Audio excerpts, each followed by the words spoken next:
Hey everybody, it's Bulldözer from Interceptor and Mantas and Abaddon's Venom back on the Tampa Morgue.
Yeah!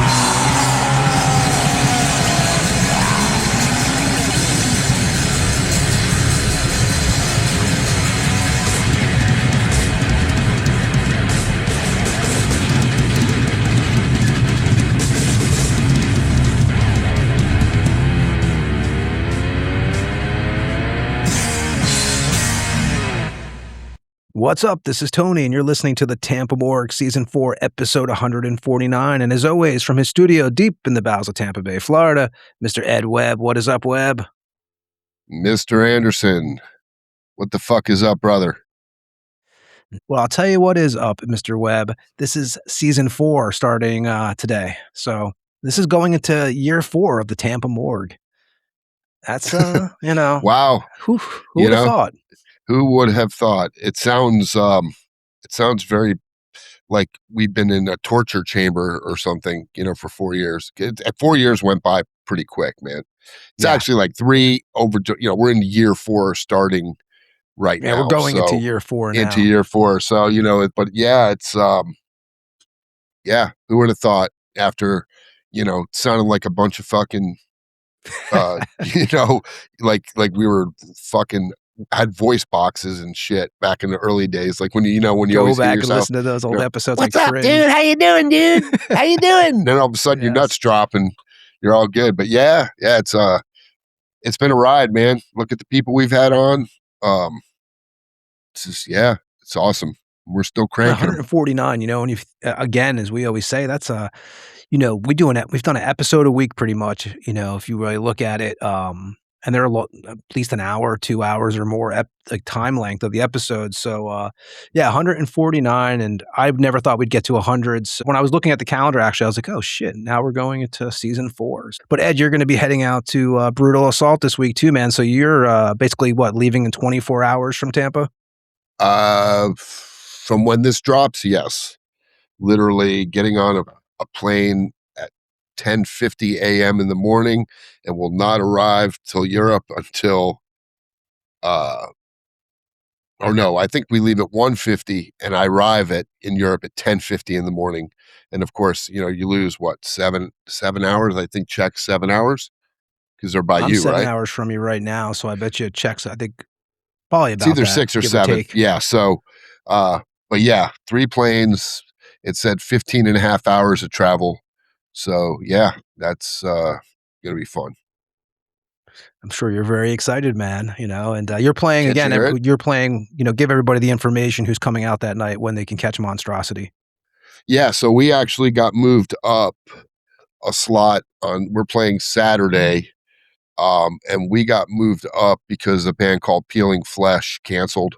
So we were playing at like 2:30 in the afternoon, and now we're playing at 4:05 Marshall stage. Those are we're playing one of the big stages, and it kind of works out because Sacred Reich was playing right before us, and if you know anything, you know that I'm a big fan of Sacred Reich, and I wanted to see them, but I was like, fuck, man, there's no way.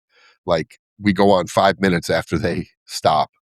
Now I don't have to worry about that. Now I can see them the whole set, and we won't go on for another 2 hours. So it worked. It worked out, and there's a lot of bands playing the same day we are. Candlemass is playing. Vader's playing. Cryptopsy. Left to Die.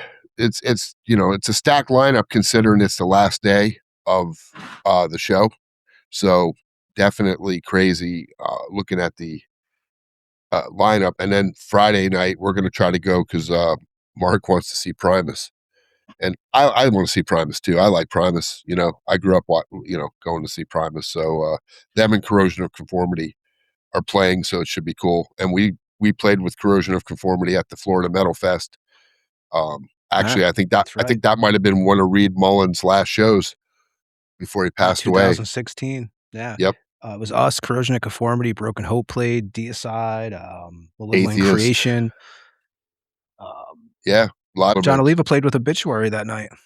Yep. Yeah, there were a lot of killer band. Trouble. Trouble played with Kyle Thomas. Madball played. It was a crazy day of like just music because Tampa doesn't generally get those type of metal fests, and the Tardy Brothers really did a fantastic job, and it ran smooth. It was like, they had it together, so I didn't remember having any hiccups or anything. So, but yeah, that was probably the last time I saw Corrosion of Conformity, so it'd be cool to see them too. So last time we saw Hoffman too from Malevolent Creation. Yep. Yeah, Yep. it was. Yeah, but that was definitely a great event, and we'll hear all about Brutal Assault from Ed next week when he comes back. We opened up the show with Interceptor and the track Metal Death off the band's 2025 record, also titled Metal Death, that was released by the Los Angeles label Motor Punk Records. And we'll be joined in about 25 minutes with Blake from the band. Blake is also the bassist and vocalist of Mantas, Abaddon Venom. We had Blake on here a couple years ago, and a lot has changed for him, and we're definitely looking forward to talk to him. And we actually have two guests tonight. We have Paul from Ka'ai coming on, which is out of Arkansas, a lot of Hawaiian mythology. Paul lived in Hawaii, so we're going to talk to him at the second half of the show tonight, so stay tuned for that. I also want to mention, Ed, the Crowbar closed down, man, after 20 years, opened up in 2006. We played there the last time, 2015, with Gruesome. You played there with Possessed. Tom kept it going, man, for 20 years. Of course, Live Nation comes and fucks up everything. Sad to see that club go. Yeah, it's definitely. I saw his video when he, when he was on stage talking at that last show, and you and I have played shows at the Crowbar. I know I played a bunch of shows there. Did a bunch of Meowlicious were taking place there, right? The a couple of them, the Metal for the Military, the Benefit for Curtis Beeson, which that was the night where Terry became an official member of Obituary. Yeah. Because of the whole 6 Feet Under thing. And if you go back and listen to Terry's episode with us on the Tampa Morgue, you can hear all about that. Yep. And DSI played that night, so they both played. Obi and DSI each played 4 songs for free to benefit Curtis, who was the original drummer for Nasty Savage, if you don't know. So, yeah, man, Tom really, he went out of his way. And, the worst part of the Crowbar was the parking. That was it. That was really the downfall. Was having to park blocks and blocks away. Ybor in general. Ybor sucks. Ybor sucks. It doesn't matter. I mean, I think the only time we got lucky parking was when we played the Czar, because they had the parking lot right there that we were allowed to park in. And the Orpheum, that closed down Orpheum did have the parking lot in the back. It did, but you still had to pay. It didn't matter if you were playing or not. We still had to pay, for parking. But like the Masquerade, it's always been a shit show down there. But but if you look at the quality of the venues, it worked out. But yeah, it sucks, man. I seen that he's trying to buy a building and do his own thing, and hopefully it works out. Yeah, it sucked. Because 10 years. You know what I mean? It's 20 years. 20 years. 20 years. That's right. 20 years. Yeah, I believe is when it opened. Yep. So yeah, that sucks, man.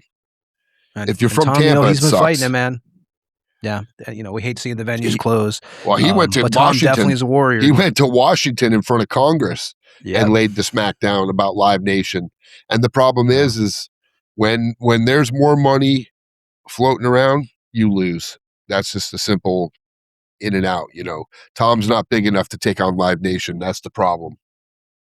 Yeah, Live Nation's definitely a poison. And, again, like the Crowbar was I think 300 capacity club, and he kept it open for 20 years. Had nationals. I've seen many nationals there. Like you said, Ed, we've played there. Again, bummer to see it go, man. So, rooting for Tom and excited to see what he does next. Ed, upcoming guest-wise, I do want to mention we have next week Nocturnus Horrendus from Corpus Christi, Morte Incandescente, Storm Legion, and Coldness. We have him coming on the show. Definitely looking forward to talk to him. I interviewed him many years ago, about 20 plus, in a magazine called The Rivet Rag that Jack Radinsky used to put out that I used to write for out of Tampa Bay. So definitely looking forward to talk to Nocturnus. Then we have Memon of Germany's Exhumer. So that should be killer. And then Ritual Butcher of Archeo will be returning. He was on episode 89, and he's going to come on and talk about the new record. So always looking forward to talk to him. So what we'll do now is we'll do the what we've been doing on the show for the last couple months. We've been asking past guests on the show who they thought was the most important or their favorite metal band to come out of Florida and their favorite record to come out of Florida. And this week we have Dave Allison, aka Death Metal Dave. Anybody in the Tampa Bay area knows him. He puts on the Tampa Bay Museum of Metal, which you can go check out the webpage at www.tampabaymuseumofmetal.com. We were just at the event, me and Ed. I think it was February, right, Ed? Was it February 7th? I believe it was. Great event, man. You see a lot of the old cabinets, banners, just a lot of the old Tampa Bay metal memorabilia. Puts it on every year, so looking forward to that. So we asked Dave the question, and what we do is we ask these guests the questions. We don't put them on the episodes that they're actually on. We kind of clip them and save them for a different episode. And we asked Dave this question when he appeared on the show, and this is what he had to say. We'll be back on the Tampa Morgue after this. Wow. The most important band, Obituary, because of the torch they've carried for Florida death metal for so long and have been such a great band live. I mean, they've never changed their style. You know it's Obituary when you hear the first chord or the first vocal or the first drum beat. They've never went away from it. But everything that they do, that they've done, is fucking, to me, it's great. I might be biased, but I think it's great. And other records or other bands have done great things, but Obituary has just carried that torch for so long, and I have to go with that band for sure. How about most important record to come out of there? Florida? Or Yeah, Obituary? We'll say Florida. Florida. Man, I want to say Sabotage Sirens as far as metal, because I think that band influenced all Florida death metal. And I can't leave out Nasty Savage, of course, because Nasty Savage influenced the more aggressiveness, you know? I mean, if you ask every Florida metal band, they all love Sabotage. But then when they say Nasty Savage, they wanted to be more extreme than Nasty Savage. They said, hey, well, we can be more extreme. You know, I want to be more extreme. It wasn't, I think at one time in Florida metal, it was a competition when in the late 80s, 87, 88, you know, I think there was a little competition. That's gone. You know, that was a long time ago. But I think they were trying to be, at some point, some of the bands were trying to be more brutal than this band or whatever. But I don't really think Obituary ever tried to be anything but what they already are, you know? And I think that's one reason why they're one of the most important death metal bands, period. But Florida death metal bands, they've just carried the torch. They soak up the Florida, they preach the Florida, and there you go. They're one of those bands that when they tour, they will pack the house, even if they played there a year ago or 6 months ago. They will pack the house every single time. And, you know, you said Sabotage. I swear, I always thought Nasty Savage was trying to be the more extreme version of Sabotage. Because, you know, in the early days, Ronnie, his vocals, you know, he did the high screams and stuff, you know, and when you heard John, Olivia, you know what I mean? He would do the singing like, you know, like Right, yeah. they do. But I always figured they were so close but far away, you know, and they influenced everybody the same, right? Yeah, but you got to remember back then, the thrash was big and the high vocals were used a lot, you know? And when you're talking about like even before thrash, you know, I don't know, man. There's just a lot of bands that had a lot of high vocals, and I think that was just part of it, you know? And yeah, trust me though, Ronnie loves Sabotage. Oh yeah. Yep. And I saw that picture of him and John Olivia, and I was like, Olivia, man, yeah. that was some nostalgic shit right there. Yeah. And they respect each other and they love each other. So, you know, they always have. They cross paths a lot of times. I don't know that they really ever played together. They might have. I'd have to ask Ronnie actually, but I don't know that they did. I don't believe they did, actually. Kind of I different don't think they styles. did either. Yeah, I don't think they did either. No, But I don't believe they did. But yeah, can't go wrong with Obituary, and definitely not Sabotage, and definitely not Nasty Savage. And that was Dave Allison, a.k.a. Death Metal Dave, who runs the Tampa Bay Museum of Metal. And yeah, man, appreciate him taking the time to answer that for us. Again, we got 2 guests tonight. So we're starting out the show with Blake from Interceptor and Mantas, Abaddon's Venom. And then we're going to, at the end of the show, the second half, we'll have Paul from Ka'ai coming on, and then we'll talk to him about the band and stuff. So Ed, unless you have anything else, we'll do the Circle Studio promo, then we'll play some Interceptor, we'll do releases, shows, and then get to the guests. Sounds good to me. And we'll come back at the end of the show if anybody's sticking around. Yeah. So we're going to run the Circle Studios promo. Then we're going to play the track Evil from Interceptor from the Metal Death record. We'll do releases, shows, and then we'll get to our guests. We'll be back on the Tampa Morgue after this. This is Evil from Interceptor. Hello, Tampa Bay Morgue listeners. This is Joe from Circle Rehearsal Studio, Tampa Bay's rehearsal giant with 33 years of service. We know what you need to rock. Large, clean, quiet, cool, smoke-free, isolated rooms with the best gear at a musician-friendly price of $25 an hour. Professional, courteous, easygoing environment. Recently upgraded and remodeled with top-quality gear. Marshall, Ampeg, Pearl, Tampa, JBL, Yamaha, PPP, and more. We have the experience and the gear to provide you with the best possible rehearsal experience at the best price. Just completed and soon to open Circle's demo studio for your recording needs. From laying down drum tracks to complete projects, we have you covered at a musician-friendly price. Also in the work is the pro rehearsal room, freshly appointed and stocked with the best gear at nicely competitive rates. Our contact number is 727-546-8930. Our address is 10841 75th Street, Seminole, Florida, 33777. We have 7 large rehearsal rooms. Looking forward to seeing you soon. Thanks.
And we are back on the morgue, and that was Interceptor with the track Evil off the band's 2025 record titled Metal Death that came out on Motor Punk Records, and we'll be joined by Blake from the band here in about 10 minutes. Blake is also the bassist and vocalist of Mantas Abaddon's Venom, and we'll talk to him about all that here in a few. But first, if you're new to the morgue, we welcome you to the show. If you'd like to contact us, you can email us at thetampamorgue@gmail.com or message us on the official Tampa Morgue Instagram page. The Instagram page is the best place to keep up with the latest on the show, upcoming guests, and anything Tampa Morgue related. If you'd like to snag an official Tampa Morgue shirt, send us a message. They're $25 plus shipping, and we do ship worldwide. And as we always say on the morgue, we are in no way influencers. We're just an underground audio show that documents the history of extreme music with the artists who create it. We do no video, only audio, and we appreciate everybody who hangs out with us here weekly. And this is episode 149. That means you can go back and listen to 148 previous episodes for free wherever you listen to your podcasts. On past episodes, you'll find interviews with artists like Slaughter and Carnivore of Germany's Cruel Force, Andy LaRock and Pete Black, formerly of King Diamond and now of Lex Legion,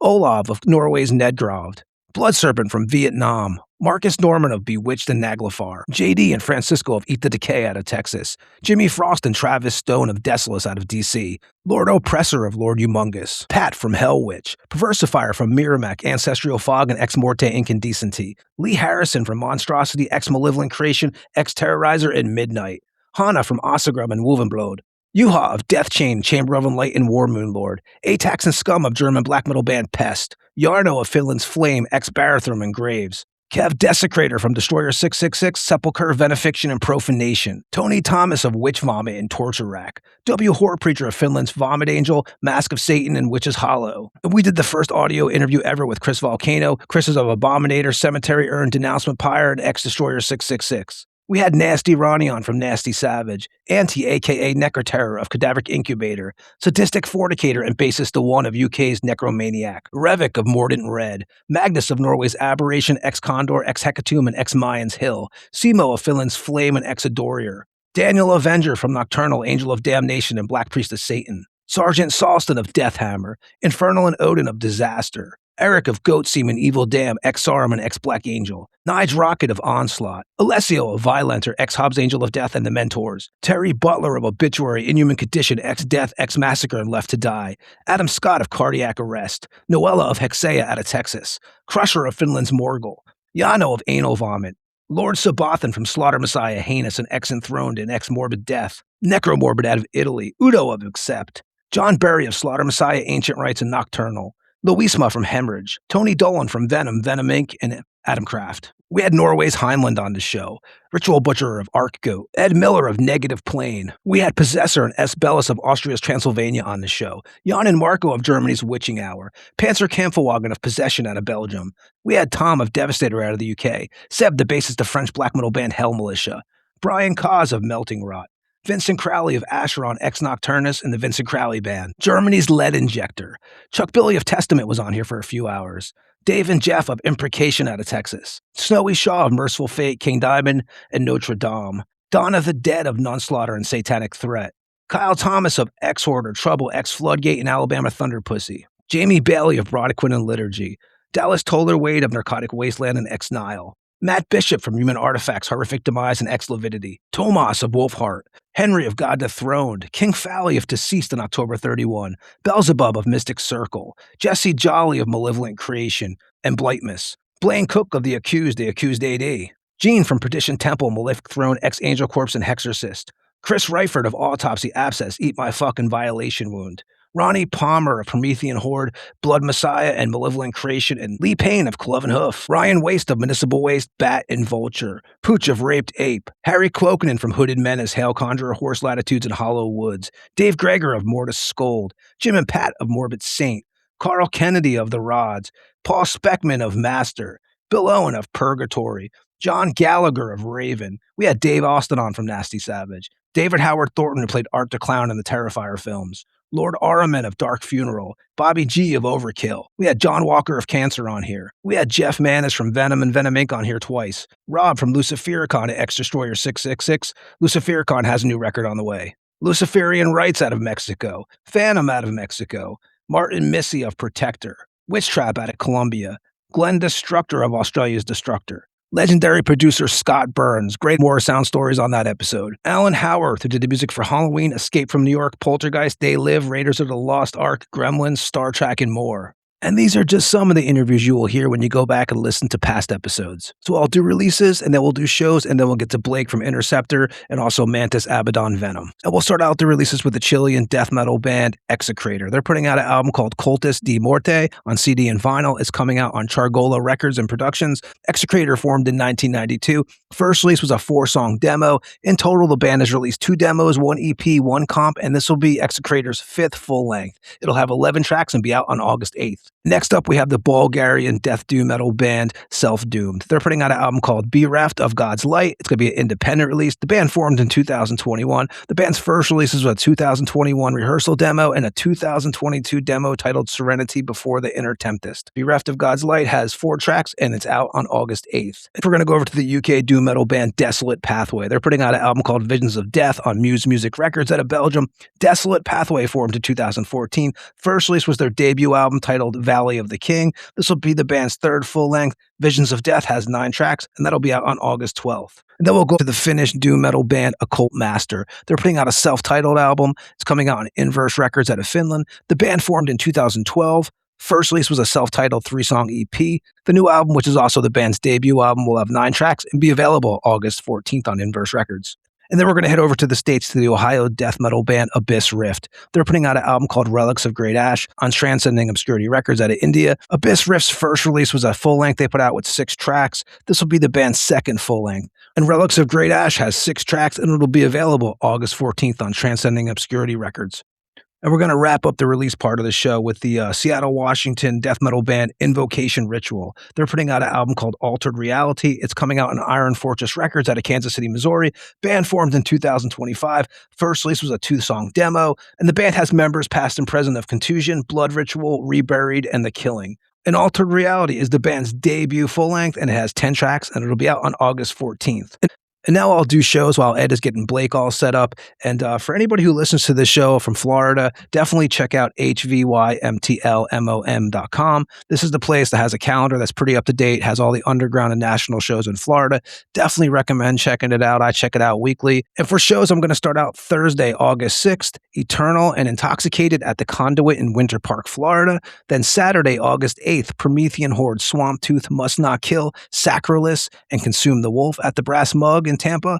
Also Saturday, August 8th in Miami, Crowfest. It's going to be Abysmal Lord, Shitstorm, Dripping, Hacksaw, Venomous Invocation, Amino, and Undercrypt at Churchill's Pub in Miami. And then Saturday, August 8th, also Meat Wound, Idol Cleanse, and Ghost Rat. That's at the Atlantic in Gainesville. And then Sunday, August 9th, Deep Purple in Kansas at the Hard Rock in Orlando. And the last show I'll mention is Sunday, August 9th also. It's Venomous Invocation, Burned at the Stake, Tunnel of Set, and Desecrated Altar, and that is at the Brass Mug. And again, anybody who's trying to find out shows that are going on in Florida, hvymtlmom.com is the place to go. So Ed's giving me the signal that Blake is ready. And everybody remember, after Blake comes on tonight, we have a second guest. We have Paul from Ka'ai coming on, the Hawaiian death metal band. So we'll talk to him at the end of the show tonight. But before that, what we're going to do is we're going to play a couple promos, and we're going to play a track from Interceptor. We're going to play the song Black Ritual from the band's metal death record that came out on Motorpunk Records, May 9th, 2025. And we'll be back on the Tampa Morgue with Blake after this. What's up, guys? This is Ed from the Morgue, and if you're like Tony and I and dedicated to working out, and you're from Tampa or will be visiting Tampa, I'm going to let you in on the best-kept secret gym in the area, Tampa Family Fitness on the corner of Bears and Florida Avenue. And unlike the big box gyms where you're just a name and a number, the owners Sarah and Eddie Amaral have created a community where you're not just another face lost in the crowd. They also have, hands down, the best trainers in Tampa, with Coach J, Jarrett Perea, who I've personally witnessed take his clients to award-winning bodybuilders. Not to mention this dude is an absolute beast himself. So if you want to get in the best shape of your life, this is definitely the place to do it, and these are the people to do it with. So if you want a no-frills gym experience that I can only describe as old-school Arnold Schwarzenegger on Venice Beach with no fancy machines, just get in, get your ass kicked, get a crushing workout, then you want to go to Tampa Family Fitness at 14968 North Florida Avenue. And if you're a band that's traveling to Tampa and playing the Orpheum or the Brass Mug, this is literally less than a 5-minute drive from either location. There's a QR code on the door.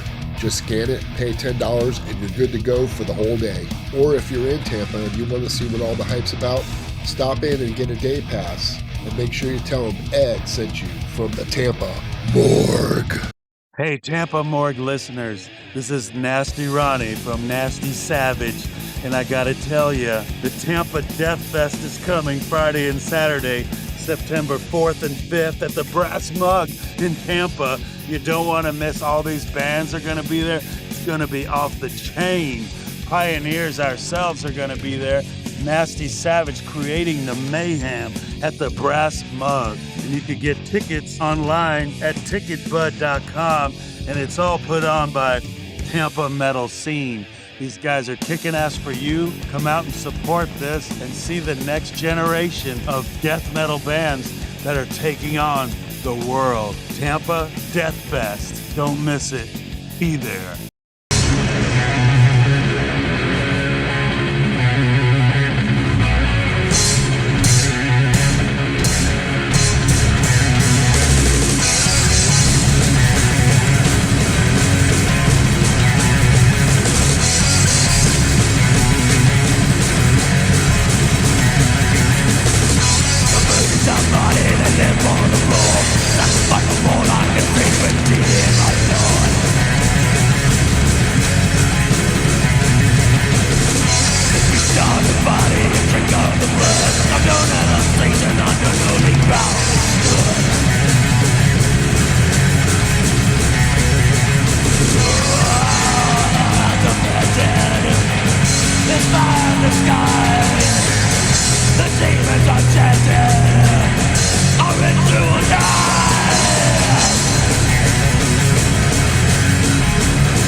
We are joined now by Blake. Dude, episode 66 you were on, November 12th, 2024, and a lot of shit has changed since then, man. How you doing?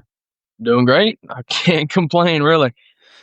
Back from Greece, right? I mean, Oh, yeah. Just got back from Greece, and then the weekend right after that, go right back into the studio with Interceptor, and leave again for the next one at Midgardsblot, Norway, in like 3 weeks now. So it's just rapid fire. we'll start out with Interceptor before we talk about a Mantas, Abaddon, Venom experience thing that's going on now. But Interceptor, you guys are in the studio, like you said. You guys are doing your third record, right? To follow up to 2025's Metal Death. Yeah, oh yeah. It's we've had a good bit of this written, or at least conceptualized, since since about the time that Metal Death was coming out. But just with actually having a real label now, there's a little bit more professionalism to it. We're actually in the studio for the first time. Not just recording in a cold storage unit like before. So yeah, it's a little bit more of a process this time around, a little bit more of a turnaround time, but we're putting our best into the record. Really trying to do something new. And you mentioned the labels because the last one came out on Motor Punk Records and Headsplit Records, right? You guys did some stuff with both of those labels. And who are you with now? So we're with Shadow Kingdom Records right now, which is definitely a little bit more of an established label with, that can actually get us into a studio compared They to the have other Cruel ones. Force with them, don't they? Yeah, they do. Yeah, we just had Cruel Force on here. Okay. Cruel Force. They had our buddies Void for their third or second record. So yeah, it's they've got a bunch of great like underground metal bands. What studio are you guys recording this record at? Oh, we're at Jam Room Studios in Columbia. Is you guys' first time in a real studio, would you say, where you're actually like dealing with like producers and kind of in the pro level? Yeah, exactly. I mean, it's we're working with a guy named Jay Matheson who's been at it for, gosh, I think like 40 years or so, maybe more. But we could not have asked for somebody better. When I told him the concept of this record, I was like, yeah, so we're basically trying to mash together new wave of British heavy metal with old school power metal and then 70s Southern boogie rock. And he's like, now, in all the time that I've been recording music, I've never once heard of that before, but I grew up playing in a boogie rock band, and then I was in a Iron Maiden style band opening for Slayer back in 1983. And he's like, I never would have thought to combine the two. And he's hearing us record, and he's like, man, this is like, I know exactly what he's been mixing and just like everything he helps out with in the studio. Because he said he told me, he's like, you're basically the main producer. I'm kind of co-producing this with you, but he's telling me all these little things, the in and outs and stuff. And I seriously couldn't ask for anyone better because he understands, even though it's kind of like it's an old school combination of ideas, but a new concept. And even though it's a new concept, he has the tools to bring it to life exactly how I envisioned. Yeah, man. And what is the line? You basically fired your whole band since the last time you were on the show. So what is the lineup now? Well, it's not really so much like I fired everybody. Our drummer at the time, the guy from Tampa, I'm not going to get too far into it, but basically, dude could not get hired anywhere. He moved up here. He could not get a job anywhere. Even, like I said, I'm not going to get too into it. Started causing a bunch of legal problems with his vehicle, and it was a whole thing. He moved back home, bailed on us like 10 days before we were supposed to go on our big tour that I spent 10 months booking myself. He decided to bail out right before then. Totally screwed us over financially and stuff. Bummed us out. Then we got Jack, our current guy. He came along right as we got the news about the Dark Angel Sacred Reich tour that we did. And he's been great. He's been awesome. Probably like one of the best drummers we've had in the band. He's the most professional drummer we've had in the band. He's the one who's actually been in the studio before and stuff and played like these bigger stages before we did. So he's been a huge help in helping us kind of keep things at a professional level. Johnny, he just had different, ideas for his life. I think the music just wasn't his calling. So he's moved on to some other things, but since then I've moved back to guitar, and we've got another guitar player, Mr. Brandon Barker, and we got Donovan Branson on the bass. So, man. With this band now, are you writing the material, or is it like kind of a group effort? Yeah, I mean, to be fair, it's actually kinda always been mostly me. I think there's only 3 Interceptor songs that were written by Johnny. It was, Beheaded, Knocked Creek, and Axe Warrior. Those are, like, the only 3 that I did not write. Um, and then on this next record, there's one that was written by Brandon, the new guitar player, and, other than that, basically everything is, like, just all straight from my head, and it's funny too because there's 9 songs on this next record, and I already had about 10 to 12 songs written before I even wrote this record that I just discarded because I felt like they weren't good enough. It's just been constantly coming up with ideas and, filtering through, trying to make sure I've got, like, my absolute best material on the table for this next record. Is there a working title for the next record? I think we can't announce it yet. I think I have to wait until, I think according to Shadow Kingdom, we have to wait until, like, the part of this release schedule. But yes, it's basically like we got the title, we've got the album cover, which is sweet. It's like I'm honestly worried that people are gonna see the album cover and not even realize it's new music because it's pure Frank Frazetta, Mike Hoffman, like, it looks old school in every aspect. Who did it for you guys? The guy's name is, I think he's from Italy. It's like Claudio Escalaba or something like that. It something like that, but it was, worth every penny. It's genuinely like anyone I've showed it to, they're like, "Holy shit, dude, that's fucking sweet." So I'm really excited to see that on some 12-inch. You guys had lost a former member, right? A drummer named Lumpy that you guys had played with had passed Yeah. away from a skateboarding accident? Yeah, exactly. So he was Interceptor's drummer for our first ever show, and he was on the Nuclear Devastation demo. And, he was a great drummer. He was all over the place with music. He was in, like, 5 other bands at the time. He was into stuff that we were totally against. Like, he played in deathcore and hardcore bands, but at the same time, this is the guy that introduced me to bands like Leatherwolf at the time. He just liked music. He just liked music in general, and he was a great guy, super kind. He, learned this young thrash metal band set at the time between 5 other bands, and, he made it work, helped us out with our first show, helped us get our footing down, helped us out on those demos, and, we parted ways with him after and he understood. We were like, "We kinda need someone to put our band first, and we don't expect you to do that, of course, because he's got his other bands. I don't expect him to drop those." Um, and he was like, "Oh, yeah, of course, man, it makes sense." So we split ways with him, and then I think it was, a year or 2 later, hear about this accident, and then he's in a coma for a month, and we're like, "Holy shit," like, "What's gonna happen? Is he ever gonna play drums again?" He starts coming out of it, starts walking again, starts talking again, eventually gets back to the point of he's playing shows again. He started getting all the way back to playing shows. He wasn't Wow. as good as he once was, but he started playing shows, and then all of a sudden one morning, gone. Wow. And just caught everybody by surprise. The people really close to him still, 'cause, we had drifted apart through the years, but still talk. The people really close to him were like, "No, we kind of expected this," 'cause he was still constantly having seizures. And so one night he just they couldn't catch it in time, and yeah, just passed into sleep. Uh, and with Interceptor, you mentioned the Dark Angel shows you guys had done and stuff. How was that tour for you guys? It was phenomenal, really. I mean, for our first real tour, and it was great too because we had just had that one canceled because of our drummer leaving, like, bailing on us last minute. I was down in the dumps for a month straight, just like, "Man, I don't know. Is it even worth it?" And all of a sudden, I get the news about the Dark Angel Sacred Reich tour, and I'm like, "Holy shit, we need a drummer now." And, we didn't have I was like, "Okay, we're gonna have to rent this, we're gonna have to get this and this." Basically, we ended up doing a lot of last minute shit because it was not really so much of a last minute thing, but we just had a lot to organize that we had put down. And so we ended up taking my rusty old 1993 G30 van 9,000 miles across the whole country on this tour.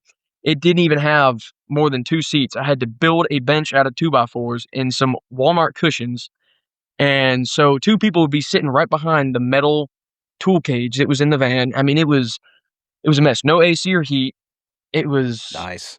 it was it was rough conditions, but it was so much fun. Even those 10-hour drive days, like, yeah, they were brutal. We'd switch off driving and stuff, but there was something about it that, like, it just I was like, "Man, I could do this for another few months." And meeting these bands right off the bat, meeting, like, Gene Hoglan and, Phil Rand, and meeting all these people, all these bands. Everyone was super kind. I couldn't have asked for, like, better bands to meet and have us along on their tour, because I mean, everyone was super kind, super friendly. Um, yeah, like, uplifting to us and stuff, and being out seeing all these people and fans too that have been asking us to, "Oh, come here," for like 3 years or whatever, and then finally going to see them and see these people, see these fans, and just, like, people really enjoyed it. We did, um, even I mean, we were playing pretty early, because at one point, by the time we got to California, it was a 6-band tour lineup. So we'd be playing at, like, 5 PM, but there would still be a couple hundred people there already at 5 PM on a Wednesday or Thursday, ready to see us and going crazy. And I mean, it was seriously, it was a phenomenal fucking tour. It was like literally, there's hardly any complaints with it, even with the conditions of the traveling itself. I mean, now, like, all I can say about it is that anything else we do from now on out, it's just going to be more comfortable. Yeah, exactly. Yeah, it's all downhill from here, they say. And you guys, and with the Interceptor thing, you guys have a date on kind of an idea when the new record will be out? Yeah, so let's see, we'll probably be finished soon, so like 6 to 8 month turnaround time. I would have to say probably about the same time as Metal Death was. So about like May, or not May for sure, but like maybe March or April 2027, I would say. And thing is, because of the downtime we're gonna have from the time that we finish recording it um until it comes out, we've already got apparently some scouts from a real big label looking at us that we've heard about, and then someone else from a different label urging us like, "Hey man, any chance you guys can put out 2 records in 2027?" So we might have another one ready to go by the end of the year too. And you guys also are playing Candlebrum in Mexico in September? Yeah. That's coming up fast. Wow. Yeah, that one should be pretty cool. I mean, we were supposed to go to Mexico last year, and then the festival was too sketchy, bailed on us and Sabir's flights last second. They're like, "Oh, can you guys actually cover them?" I'm like, "No, dude, we don't have the money to just pay for 3 flights week of." Like, so a lot of people are excited for us to actually make it to Mexico this time. And you guys have done videos for like Metal Death. You got Fire. You guys did it for, and you guys done a couple videos. And we were talking to Jeff Mantas, obviously, like 2 weeks ago, from when people are hearing this. And so what was the video that got onto Oliver from Keep It True's radar? Do you know? It was Metal Death, because I was like, "Man, I want to play Keep It True. I really want to play." So I sent it over to him. And because I was talking to him, I was like, "Hey man, any chance we could play?" He's like, "Yeah, sure." Just he will not. Yeah, sure. He's like, "Send over some videos so I could check it out." I sent over the Metal Death video, and then I got no response back. And I was like, "Oh, I guess he doesn't like it." Little did I know, in the meantime, he sent it straight to Jeff, and like, I didn't hear anything from him. And then till like, what was it?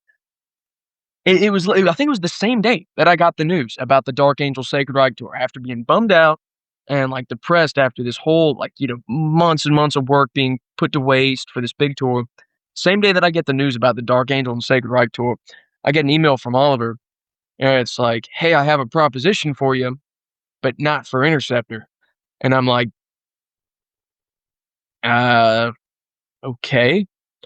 So I reply back, and he's like, "Yeah, how would you like to do a few songs doing bass and vocals with Mantas and Abaddon?" And I'm like, "Yeah, bullshit, whatever." I was gonna Someone say, stole my man, are you fucking just like, bike. yeah, like whatever at first? Like, Yeah, I told Oliver about this too.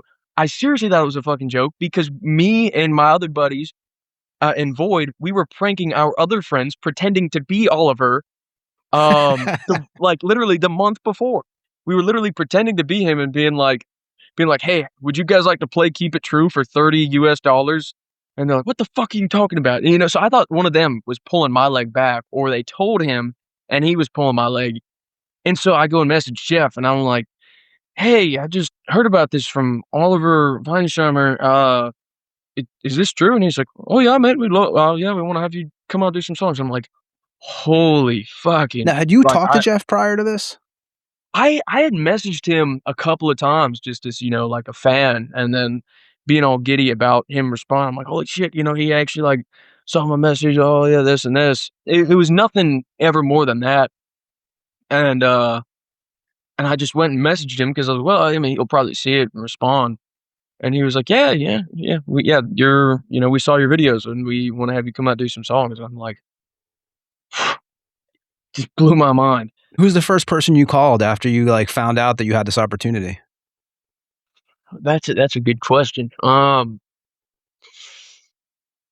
It might have been my two high school friends. One of them being the original bass player of Interceptor, Baylor Epperson, and then my buddy River. I think those are like the two first friends that I told, because they literally remember back in high school, we're drinking beers, sitting on one of their couches, and I'm showing them the Witching Hour video, being like, "Dude, I want to be in a band like that one day. I want to be in a band that just like, sounds like that, plays like that and stuff."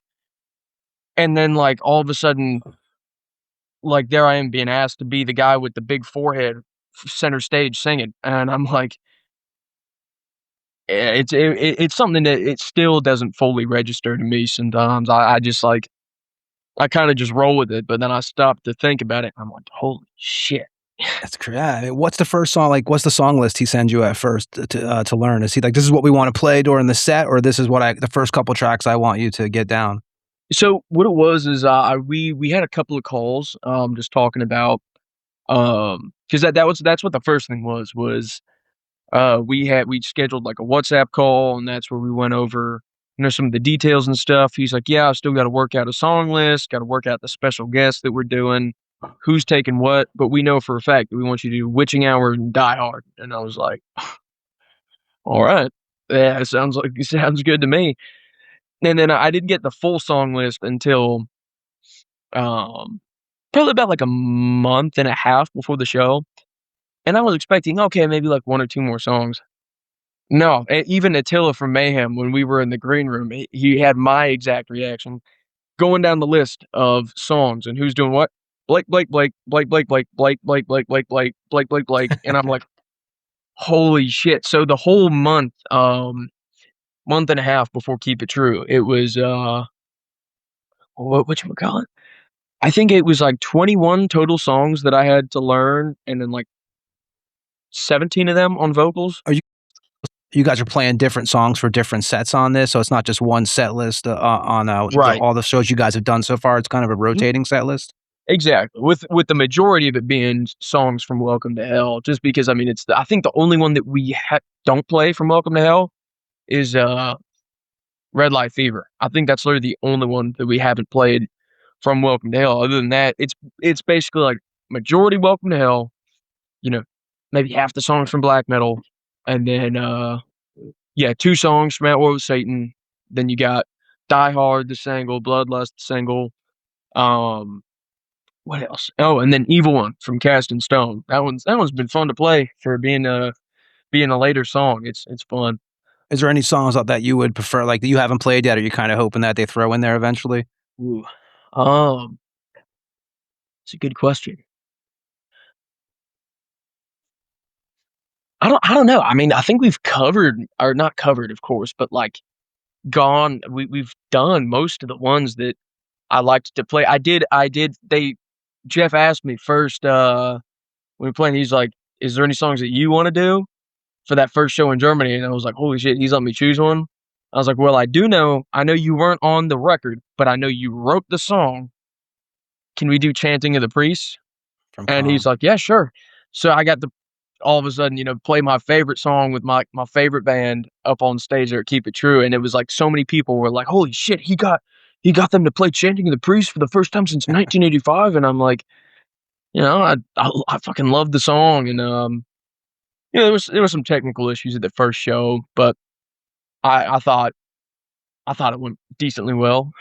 You guys, rehearsed in Germany prior to the show? You guys get together and are when you're getting on the plane and stuff heading there, are you just kinda like, "Okay, man, this is, like, really happening?" And we talked to Jeff, and he said you came in and nailed it right away. In your head, are you, like, nervous? So it's something weird where I've had this ability to kinda, like, turn off, like, there's sometimes where I can't. There's sometimes where I can. Like, when I was up on stage for that first time in Germany, as soon as I walked up and we're standing there behind the kabuki, that's, like, one of those moments I couldn't turn it off. But at certain times, I can, like, turn off my nervousness, at least to a certain extent, and just roll with it, just kinda act normal.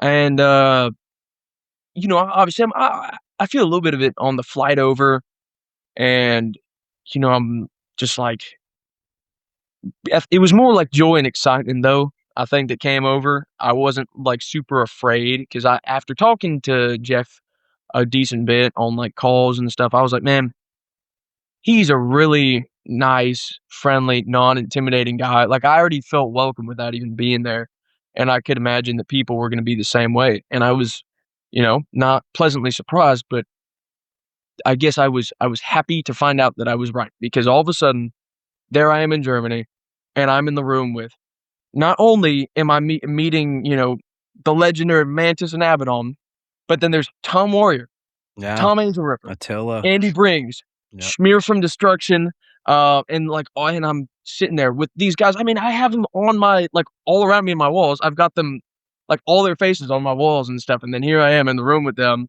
and, Tom Angel Ripper just immediately comes up, "Man, you want a cigarette?" And I'm just like, "Yeah," I just just and I was like, "Okay, well, I don't wanna sit here and, fanboy and annoy everybody," so I just tried to play it super cool and, not show my excitement and stuff like that. Of course, I told him, I was like, "Yeah, I'm really honored to be here and stuff," but inside, I'm like, holy shit, I can't, oh my god," and What's the first song you guys jammed in, Germany in the rehearsal? I think it might have been, because who was there first? Because I think first I went in and it was just Jeff and Tony, so it was I think we started with, either Die Hard or Witching Hour, one of those 2 that I had been, doing for a longer time, because those are the ones that I knew that I'd be doing for sure.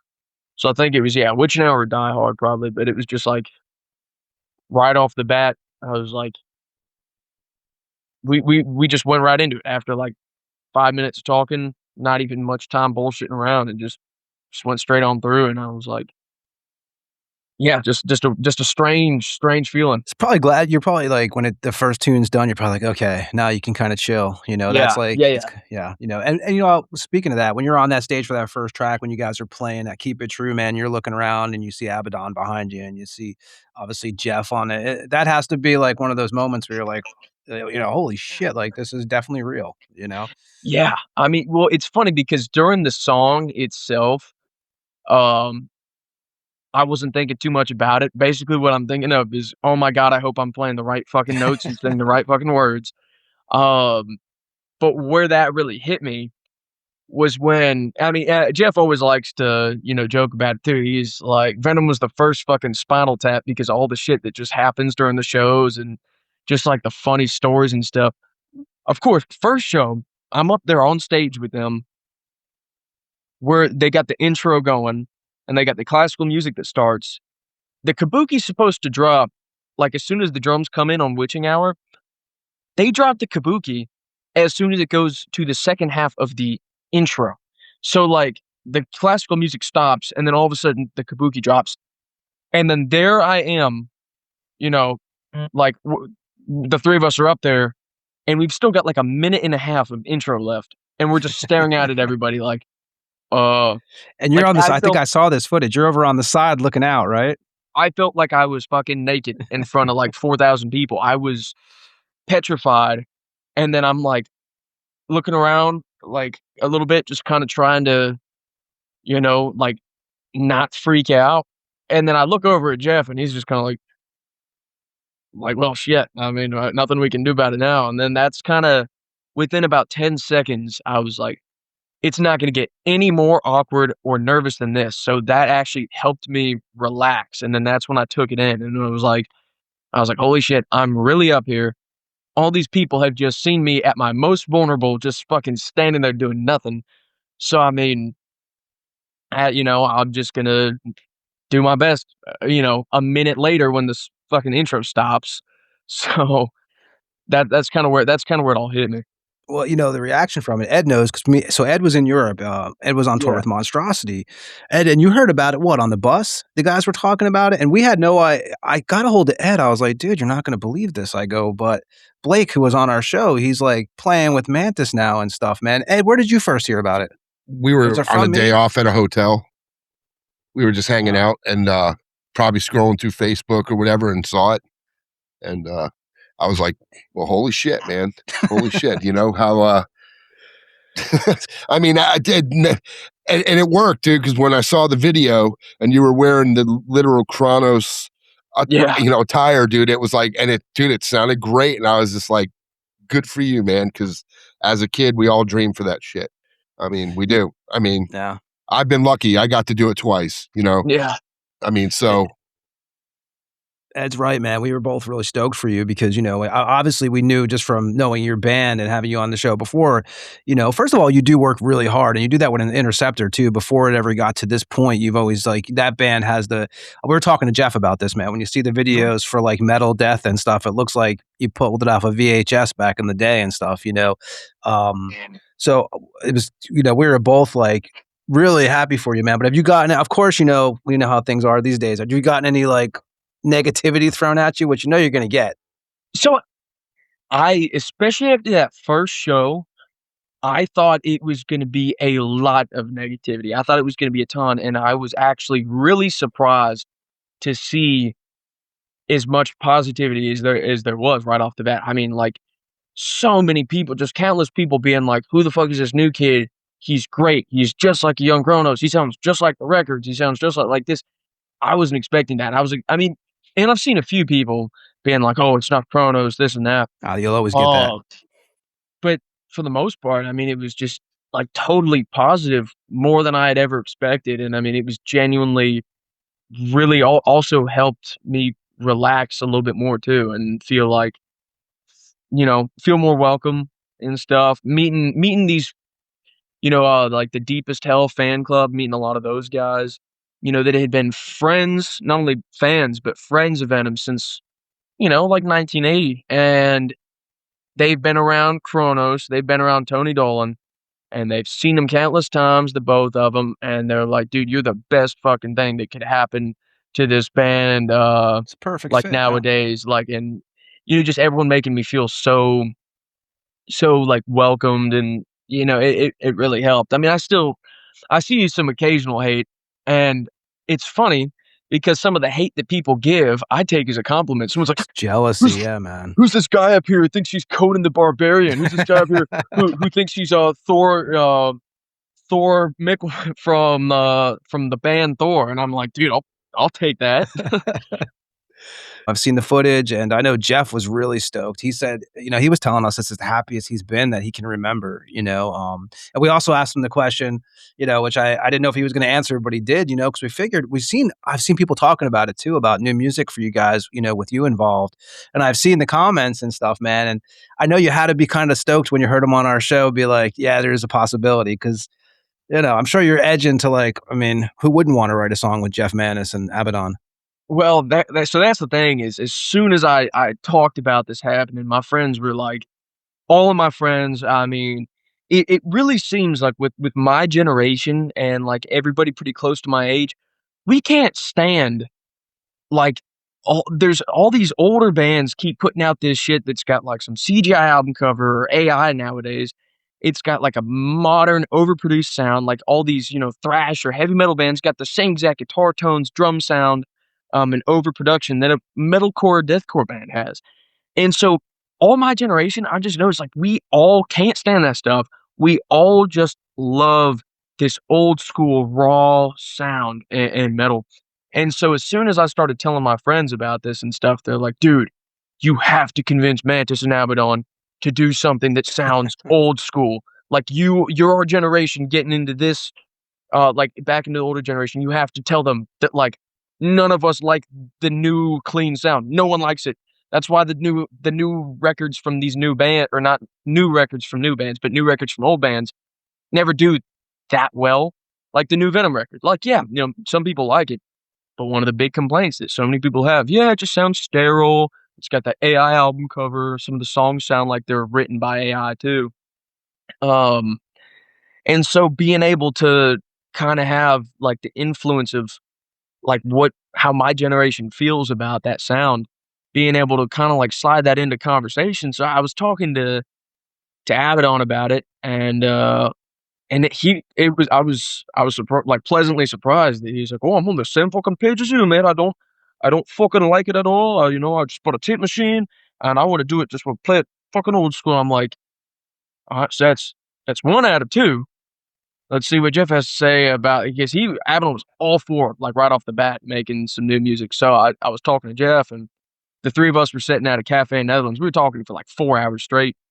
And he seemed reluctant at first, but the more we both kind of kept talking to me and Abaddon, he was like, well, I mean, maybe. He's like you, from a fan standpoint, what kind of song would you like to hear? I mean, would you want something like slow and heavy or something fast? I'm like, to be honest with you, something loud, fast, and raw, like the old, like that kind of sound where it's like Judas Priest and Motorhead, but evil. That same sound that made Welcome to Hell and black metal stand out, to where you still got that rock and roll sound, but with that grittiness that no other band had at the time. Like that's, like, I think if people heard that again, not only would it feel like Venom, but people would probably like it. It'd be a good refreshment from all the 80s bands that keep putting out stuff that sounds like it was all done on a computer. Now, like something that sounds like it was actually done the same way that Welcome to Hell or black metal were recorded, I think it would catch people off guard and people would love it. And I was explaining that. I was like, yeah, I really think that people would like this. And Jeff seemed to warm up to the idea more and more, just talking about, like, oh, nothing's for sure, but we could possibly do something. And he said he's got some possible ideas and stuff, and me and Abaddon talked about it a little bit more. He's like, oh yeah, we just gotta like come up with something, me and you on like riffs, you on bass, I've got some lyrics and stuff, and then we can send like the bass and drums to Jeff and see what he thinks. And I'm like, yeah, sure. And then at one point too, I was just at home and I just was playing this riff on guitar, and I was like, this kind of sounds like something off of Welcome to Hell. Sent it over to the both of them. Abaddon was like, oh yeah, it sounds fucking great. Sent it over to Jeff, and he's like, can I work with this? And I'm like, yeah, you can. Starts, yeah. I mean, just like I said, just like Jeff was saying too, I don't think anything's for certain, but just the ideas are out there, and it's starting to become a possibility, I think. Oh no, I think it's, and you've gotten to play Grass Pop, Pit Fest. Mm-hmm. You played in Sweden. You had you again done sets with Nurgle, David Vincent, Eric from Watan, Diva Satanica. So you have, and yet now you guys have what, in 3 weeks? You guys have another show coming up in Norway. You said, right? Yeah. It's it's been funny meeting all these people, and getting to know them, getting to know some of them on like a friend level too. So it's really cool. Yeah, I think it's great, man. When you guys get the new Interceptor record, man, we can have you back on here too. Me and you were, we were speaking the other day, and I said, dude, why don't you come back on here? And I was thinking about that when we had Jeff on too. I actually thought for a second, I was like, oh, maybe I should bring him on with Jeff. But I think it worked out perfect, man. And me and Ed think it's, we're both saying, man, hey man, we're happy for you. I think it's, again, you fit the part perfect, dude. I couldn't picture, it's just, everything sounds perfect. So you guys have that coming up, and yeah, man, if anybody, we'll start out with the Interceptor links, man, for, anybody who hasn't checked out Interceptor. Again, you guys were on episode 66 with us, and that's where you can hear basically Blake's background, which usually is what we do on the show. We go over the person's history. We did that with Blake when he was on here a couple years ago, so you can go back and listen to that. But anybody who's looking for any like shirts or anything, or records, where can they find it at, Blake? So we just changed our website for our merch, so now it's literally just officialinterceptor.com. That's where people can get some new merch. There you go, man. And anything else you want to promote on here? You got any more videos coming out for Interceptor, by the way? Well, when we get this new record, once it's all finished up, we have got some crazy, ridiculous video ideas coming up. Because, those first videos made on 0 budget. Now we've got a budget from the label. So we can do a good bit more. And, some of this stuff is, I've always hated watching bands these days put out the same shitty, boring music videos where they've got, they're spending all their money on a nice camera crew and then just shooting in a tiny little studio room with, just no, like, it's not over the top. When I'm watching a music video, when I'm watching a band doing this stuff, I want to see it go over the top. So it's only going to get bigger and just not stupid, but like ridiculous with the Interceptor videos. We got stuff that's like, I don't want to talk too much about it, but the ideas that we've got for some of this, some of the filming locations, some of the ideas that we have for just like the pyro in the videos. Even Tony Abaddon himself was saying he'd help us out with some of the pyro, because he used to do it for Venom, but it's like it's seriously some ridiculous ideas that we're hoping to put on video. And just I think it'll, if the metal death and fire videos hit really well with people, I think these ones will hopefully, fingers crossed, double that. Nice, man. Well, we're gonna play actually a track on the way out of here. And when you when you have the new Interceptor record out, man, you want to come on here and play some of it, man, we'll definitely have you on. Sure. So we're gonna play some Interceptor though. We're gonna play. What can you tell us about? This is a new track, right? Well, the newest single you guys put out in January. And what can you tell us about this song? So yeah, it's it's funny. I wrote this one and we ended up recording it with Brandon and Donnie. The 2 new guys. I guess Jack too. This was his first release with him. So technically 3 new guys, really. But we recorded this one like a week after Brandon and Donnie joined. We just recorded this one. I had it written and I was like, man, let's put something else out new and something too to kind of establish the direction we're going, because you can hear a little bit more of that rock and roll kind of sound from it. Some, throwing a little bit of that Blackfoot sound that I've talked about. Some Blackfoot, some Tank, some Thin Lizzy, a little bit of Molly Hatchet in there too. It's a standalone single, so it's not going to be on the record. But it was a little something to kind of throw on out there, throw people a bone, and be like, hey, this is, I can't be in 2 Venoms. I don't want to keep doing a Venom thing with Interceptor. I want to do something that's old, but a newer concept, and start pushing to do that. Southern rock mixed with old school traditional metal, and link them together kind of deal. So that was the purpose of it. Just kind of show people the direction we're going. And the title of it is Blood of Kudzu? Blood on the Kudzu? Oh, Blood on the Kudzu. I'm going to pronounce this right. Is it Kudzu? How do you pronounce that? Kudzu. Kudzu. Okay, so it's Blood on the Kudzu is the name of this track? Yeah, Blood on the Kudzu. Cool, man. We're going to play that now. And again, man, we thank you for hanging out with us, dude. We're going to say goodbye to you here in a minute, man. Anything you want to say on your way out of here, Blake? Really just, I think, like I said, because I'm able to kind of shut down my nervousness and stuff sometimes, and, make it seem like I'm just like, yeah, it's cool to be here, even though I can kind of do that, it feels like a superpower sometimes. I am beyond honored to be where I'm at, beyond grateful for all the opportunities, all the people that I've met, how kind everyone's been.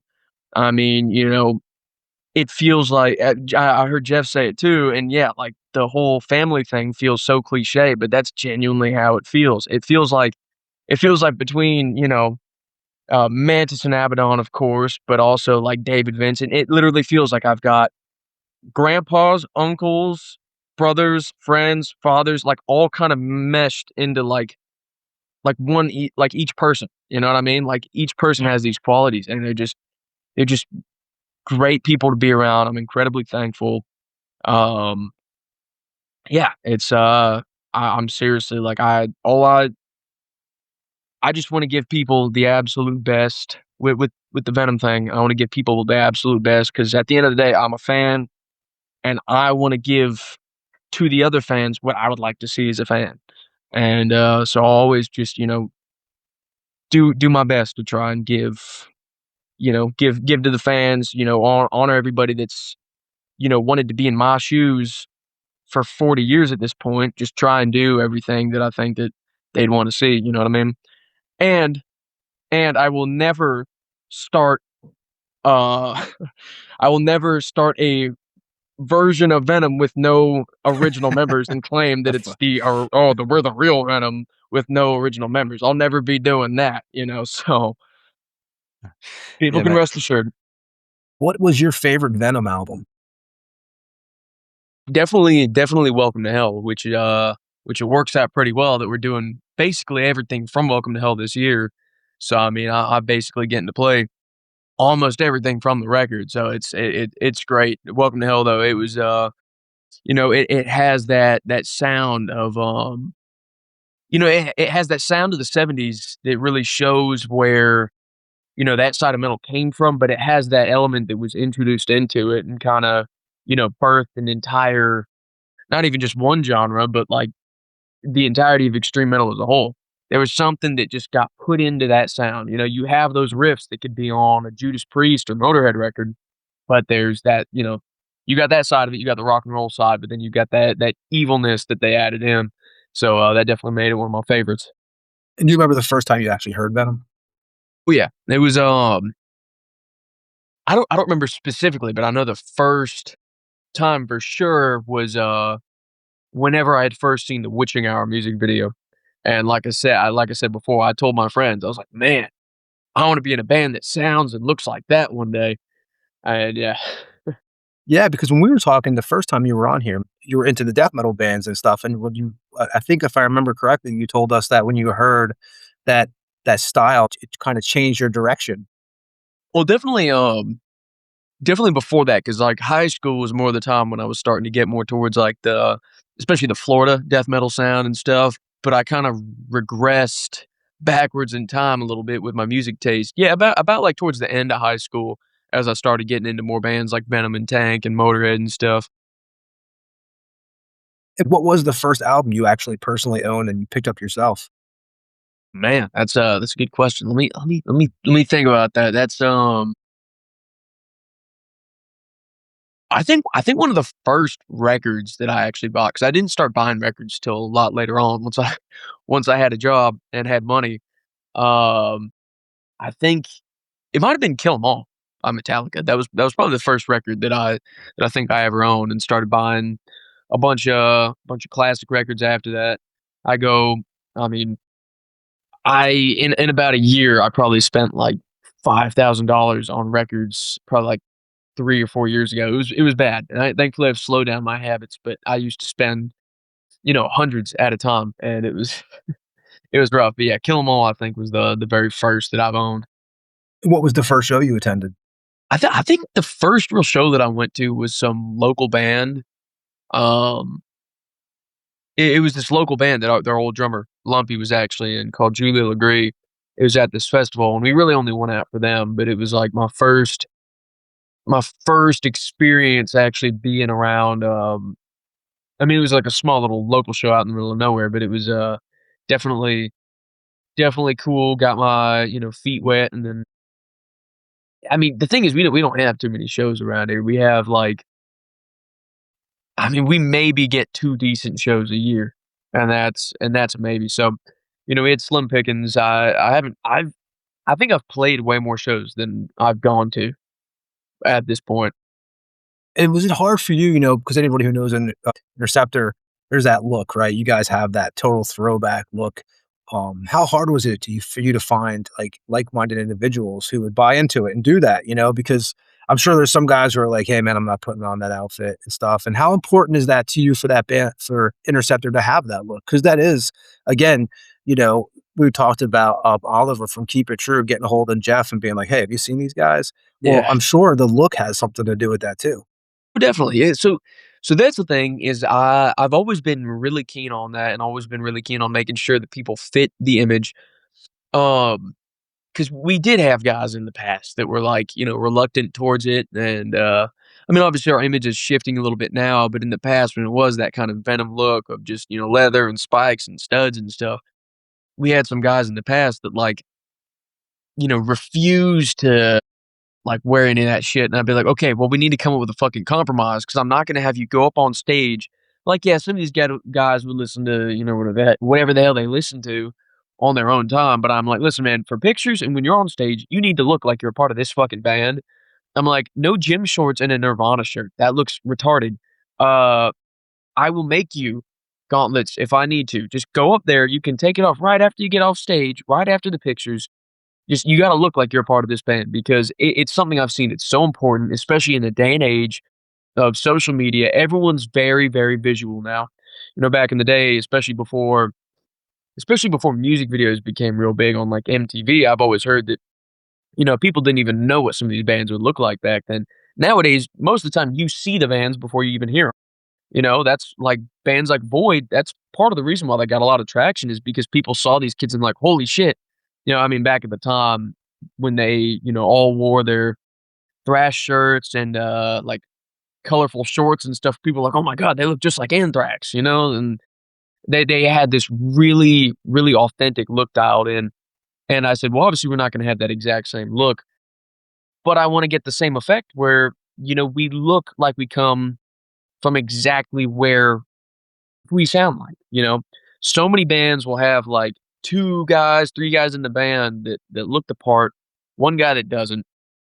And then that always kinda like it doesn't ruin it entirely for me, but it definitely takes a part out of it because you can tell that one person just doesn't have their heart in it to the same extent as everybody else, you know what I mean?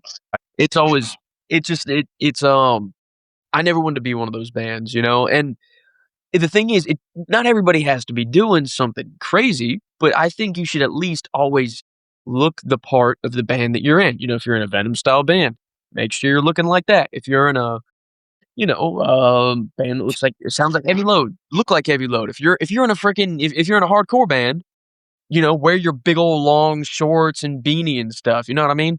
I'm like, you're not gonna go up in a hardcore band dressed like Kronos, but at the same time, it's just like you see so many times these days, people just being like, oh, I don't want to go up on stage in a costume. I just want to be myself. I'm like, well, frankly, at the end of the day, not many people, especially early on, care about who you really are deep down. Nobody cares. They're going for entertainment. Go be entertaining. It's the same thing. It'd be the same thing if you were in musical theater and went up on stage in your day clothes rather than the costume you were assigned. It's be entertaining. That's all it really is.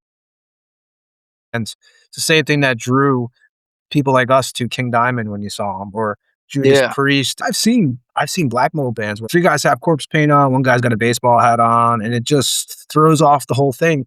It's totally true. So, and that's one thing that you guys do have. So I figured you had to have some guys who are like, hey man, I'm not putting that on. Yeah. But yeah, Well, not for too long. yeah, exactly. As we know, you're not too shy for some member changes, but Definitely not. Definitely not. yeah, I was a fan of the Venom Inc. material, the 2017 record, 2022. There's Only Black record. I thought, whether it was Tony, Jeff Abaddon, eventually Jeremiah Kling was in the band, but I dug that material. Were you a fan of the Venom Inc. material? So I didn't really listen to much of it. There was there was like a few songs that I had heard, and definitely think like the best one from Venom Inc. was probably I think the Evil Dead, the one with that Judas Priest style riff. Because I remember I checked it out a little bit more when my friends were being like, "Oh man, you guys got to do some songs like this." Because what I've noticed is just for me, I typically don't care for the songs that are a lot more like groovy, like the songs that have that kind of like Pantera style like groove and heaviness and swing to it. You like obviously there's bands that do that kind of thing well, and so I'm always more of a fan of the songs that are like, yeah, like that one from Ave, Evil Dead, where it's those classic style riffs, that kind of those riffs that gave Venom the Venom sound. You know what I mean? Because I remember Jeff was asking me at one point. He was like, "So hypothetically, you know, from a fan standpoint, what kind of song would you want to hear? Would you hear like a heavy crushing one, or like a faster rock one like that?" I'm like, "Oh, definitely the faster like rock sound for sure." But we're gonna play some Interceptor. We're gonna play "Blood of the Kudzu." Came out on the 28th of January of this year. It's just gonna be released as a single. Yeah. No record for that one. Just wanted to put something out. Kind of show the sound change a little bit. And yeah, what is this song about? Basically a bar fight taking place, you know, out in the country, and spilling some blood out on the kudzu. There you go. We're gonna play that now. This is Interceptor with "Blood of the Kudzu," and we'll be back on the Tampa Morgue after this with Blake.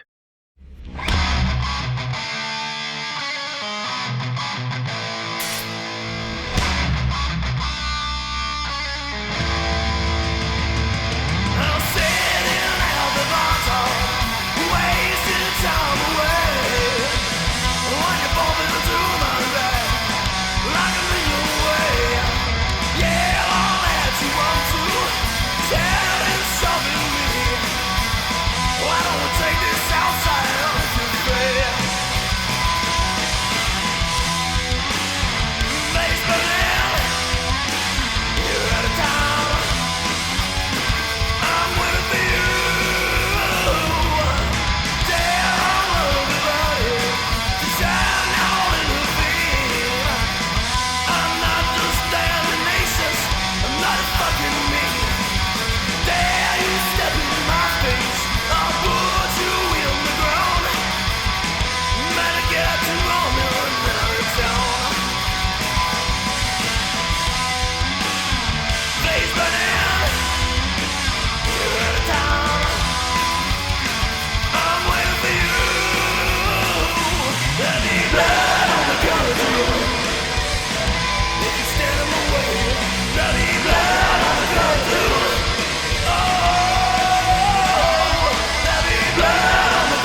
What gear are you using when you're playing with Mantas to Abaddon, and what gear are you using when you're playing with Interceptor?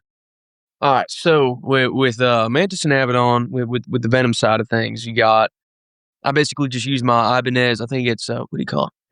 It's the X Series Destroyer. I think they only made them like 85 and 86 in Japan, but I run that right there, and then I've got an OCD overdrive pedal and a phaser, an MXR. What is it? MXR 70, MXR 90. It's that big old orange MXR pedal, the phaser.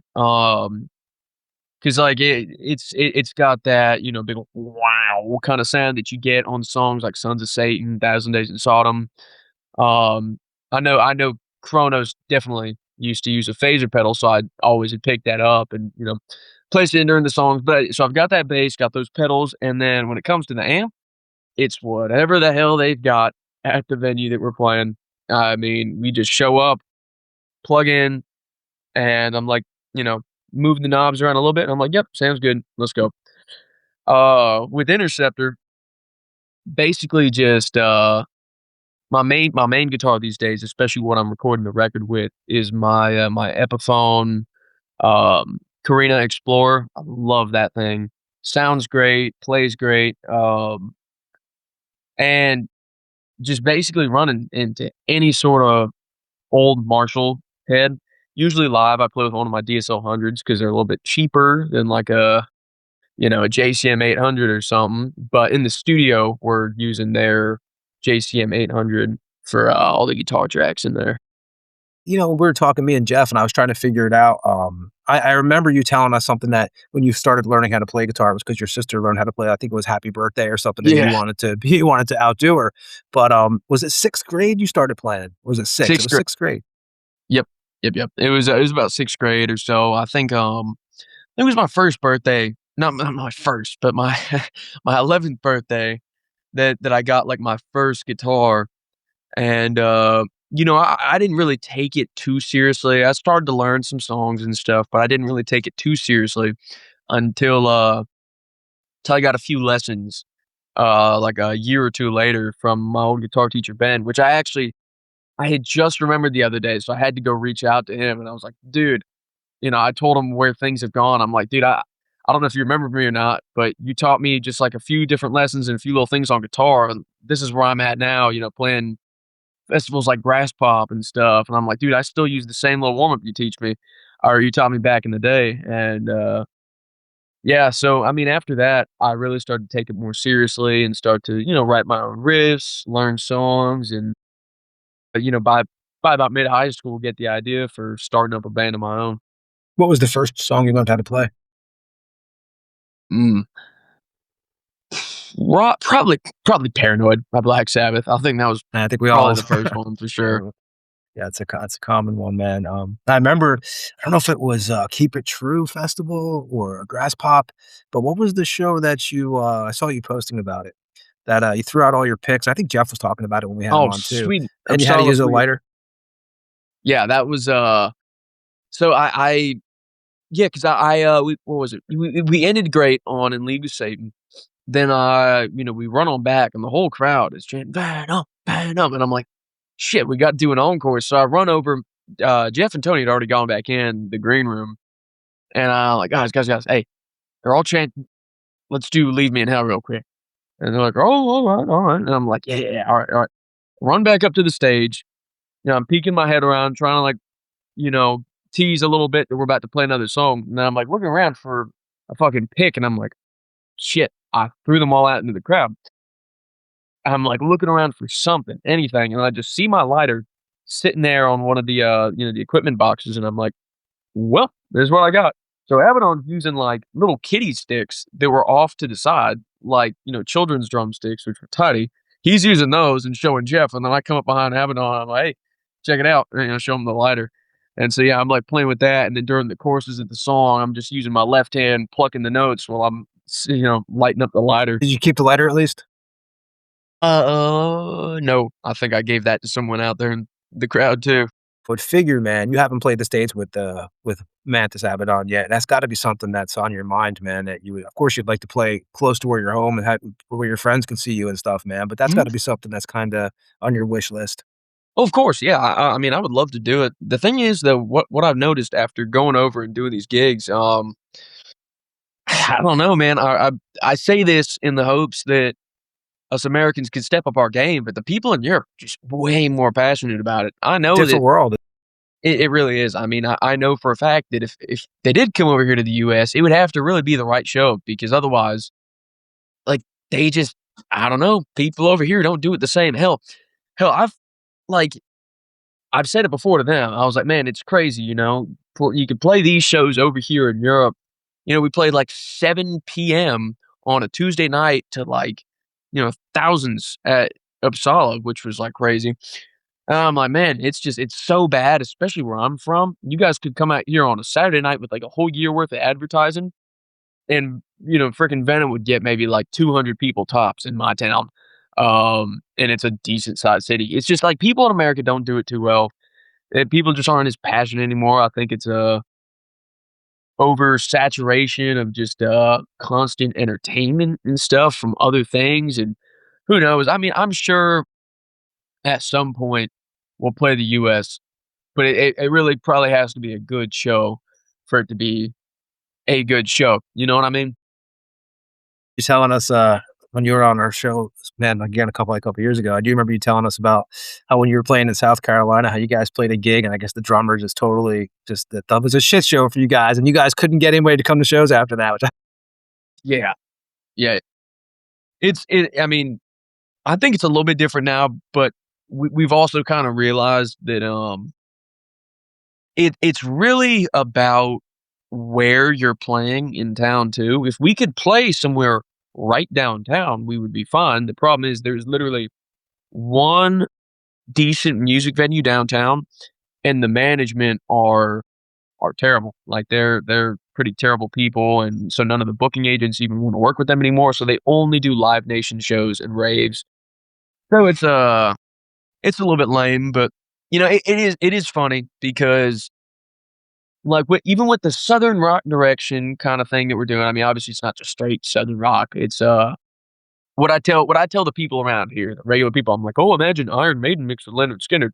It's more bands like Blackfoot mixed with Omen and Stormwitch and stuff. But even with that, even with the whole Southern rock thing, we will get a better reaction from Europeans to that than we will from Southern Americans.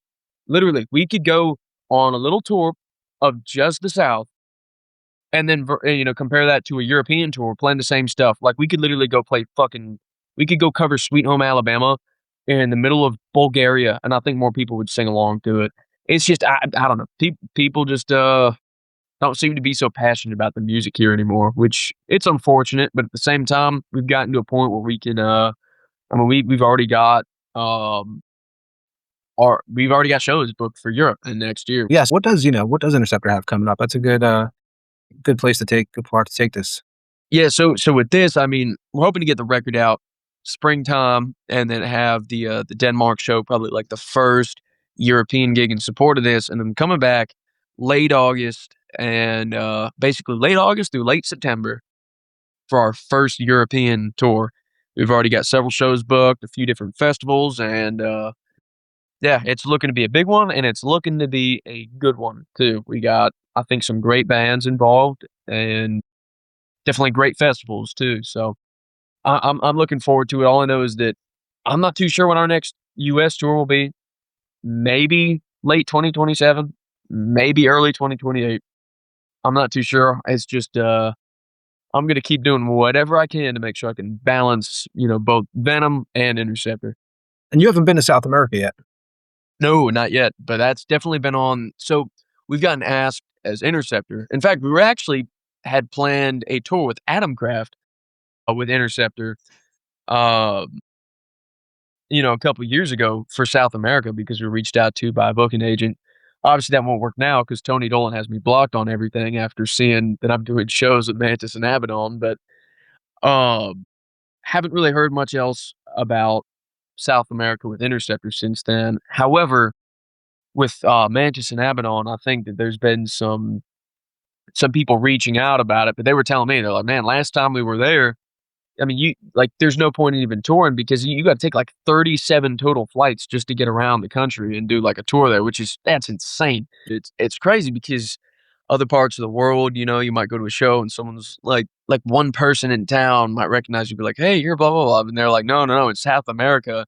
Like, you have to have security escort you literally anytime you're out in the open air. Like, people will be outside your hotel trying to like get in your room and stuff like that. And so, but they say the crowds are great and probably some of the craziest and most reactive in the world. So would definitely be cool to go do. Obviously, just gotta have some precautions and figure out the whole situation for everybody else's comfort. Yeah, I always hear it's when anybody who plays there always tells me it's like a totally different experience. So I know you guys have with Mantas, Abaddon, you guys have Norway coming up. It's 2 weeks away now. Well, what's the details on that for everybody who's listening? Oh, I mean, what was that? It's a Midgard's Blot, if I pronounce that right. Hopefully not. Don't kill me, Norwegians. But yeah, it's I'm looking at the festival and I'm like, damn, you got like Saxon on there. I'm Morbid. Who else? You got Turbo Negro, which I've never listened to them, but I know that a lot of people like them. Yeah, they've been around for a while, man. And what else? I mean, there's a bunch of great bands on there, but the stuff that I've been seeing about the festival is it takes place on a Viking burial ground, and they got like all this. They got so much shit to do there. It sounds like a Norwegian metal Disney World, from what it sounds like. I mean, they've got like apparently Viking ships around the place. They got like saunas there. It's just, I'm like, man, I need to make sure that I'm there on Wednesday so I can actually go check some of this shit out. But it's looking to be a good one. We got like three flights to get over there to Norway, and then 3 flights home. But the travel's fun to me too. I'm looking forward to it. All these shows, I think Jeff said it too. It's incredibly fun. It's so much fun. So I like every time one ends, I'm like, man, I wish there was another fucking one tomorrow. But you guys have, like, you probably can't announce them yet, which is fine, but you guys have, 6 or 7 dates confirmed ready for next year? Yeah. I mean, I don't even know much of the information about it just yet either, but yeah, if they've got that many booked so far, according to our manager, I can only imagine it'll be more and more because some of those gigs are literally in the same country, like spread out throughout the years. So I'm like, if there's definitely gonna be a lot more shows next year from what it sounds like. Don't take my word for it because once again, I'm not the one in control. I have not too much of an idea, but from everything I've heard, it sounds like it's going to be a lot more. And yeah. I'm really looking forward to it. Anybody who's looking for any Interceptor merch, where would you send them? Officialinterceptor.com. Just those 2 words right there. And we just opened up a new site. We had some, issues with our Bandcamp previously where things would take a while to ship. That was on our part. But we've got it now to where people have received their orders within like 3 days of ordering them now. So it's way faster. Officialinterceptor.com. Awesome, man. And Blake, we appreciate you coming on here, man. And, I think it's awesome, the shit that you have going on. And me and Ed are both happy for you to see it. And I think it's going to lead to some good things, man. So just, make the best of it. And I think it's going to be a good road for you. Hope so, man. I really hope so. I'm very, very, very grateful to be here. And I don't want to let anybody down. I want to make sure that I take as much advantage of it as I possibly can and, do good things with the hand that I've been dealt. And like 10 years, if we try to get a hold of you, don't blow us off either, man. Be like, sorry, guys, contact my agent. I don't do interviews. I'll be like, motherfucker. I'll always make sure, man, anytime you want me back. We're rooting for you. And anything that you want to say on your way out of here? Shit. Stay tuned for new shit from Mantas and Abaddon's Venom and new shit from Interceptor.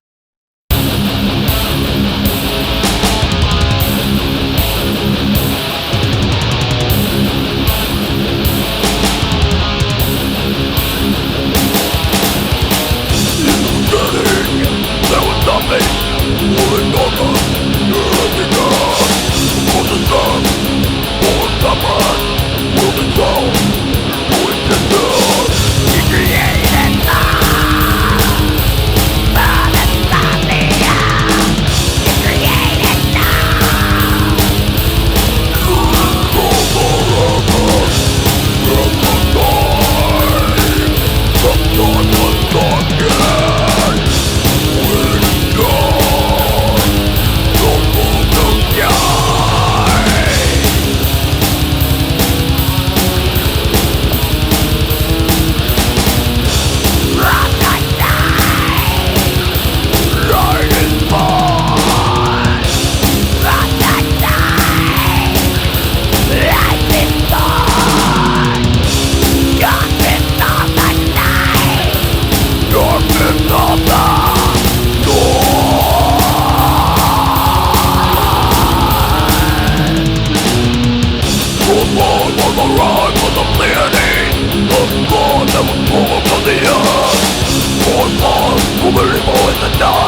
And that was Ka'ai with the track From the Night, from the band's A Glimpse into a Violent Past EP.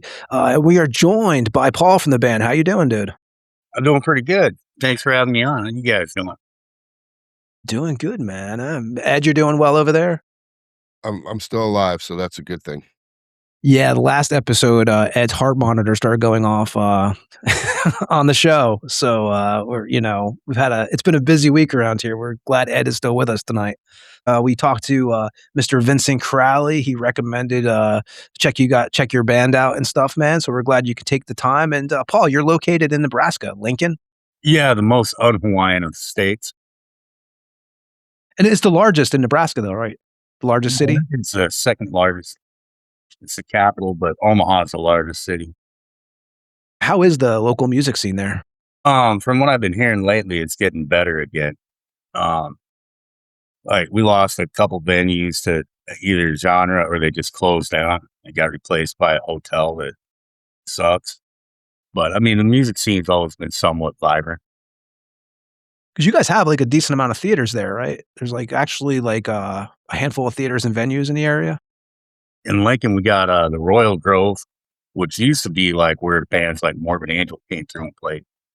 And we also got the Bourbon Theater and bands like In Flames actually just played there a couple times in the last few years. And now we've got a smaller venue called 1867, I believe is the name. I could be wrong. And that's where Vader is going to be coming to town. And then like we got a place called Duffy's Tavern that many bands have played at over the years. Ed, when's the last time you played Nebraska Web? Probably that Diabolic tour. I think Okay, that so was it the goes way last back. time. Yeah. And Paul, you're born in, again, if I fuck up any of these pronouncing these words, but you're born in Wailuku, Hawaii in 76? Wailuku, but yeah. Wailuku. So you're born in Wailuku, Wailuku, Hawaii in 76. Yeah, I'm an old bastard. But yeah, I was born in Wailuku, and what's funny is the way the Hawaiian records were for that time. 3 years later, my sister was born, exact same hospital, but Kahului. So could go either way. Yeah, I'm figuring. I know you left there around 8. You were telling me, but like, what memories do you have of growing up in Hawaii?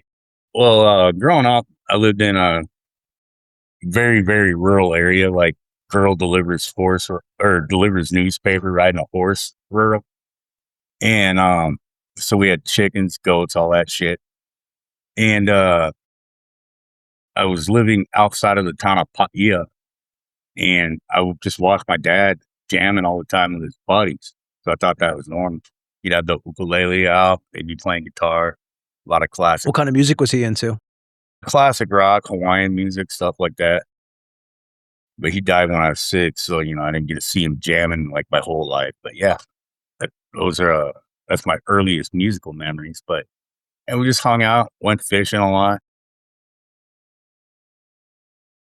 Your father probably passed down that interest in music from you from hearing his records and stuff. So you were probably already into it at a pretty young age. Yeah, I just thought that you're supposed to pick up an instrument and start playing, because that's what I saw when I came out the womb.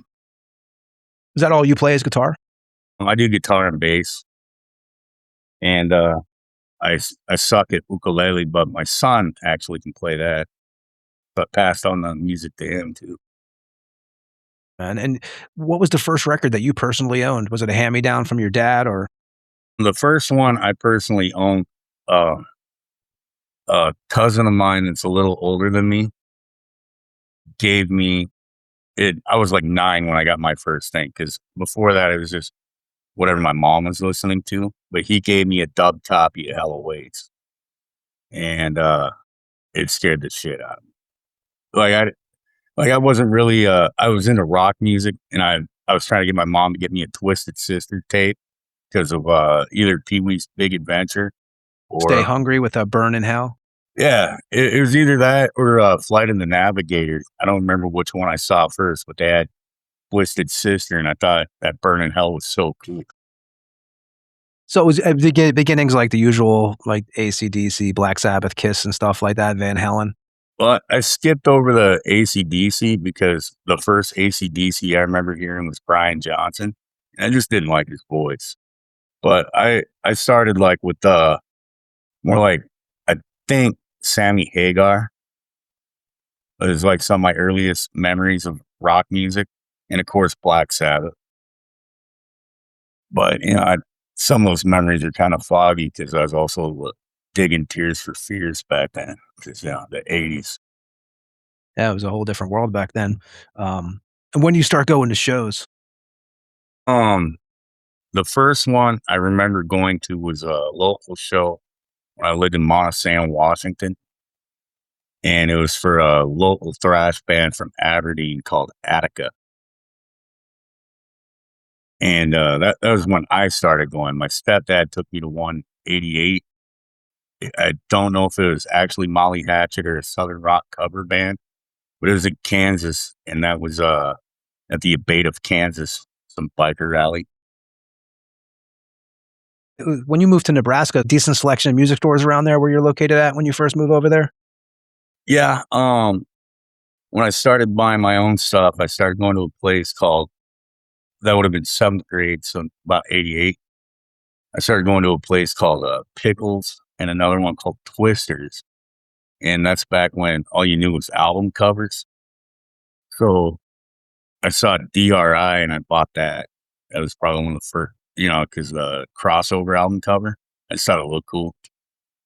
And that's where I used to go all the time for all my stuff around here.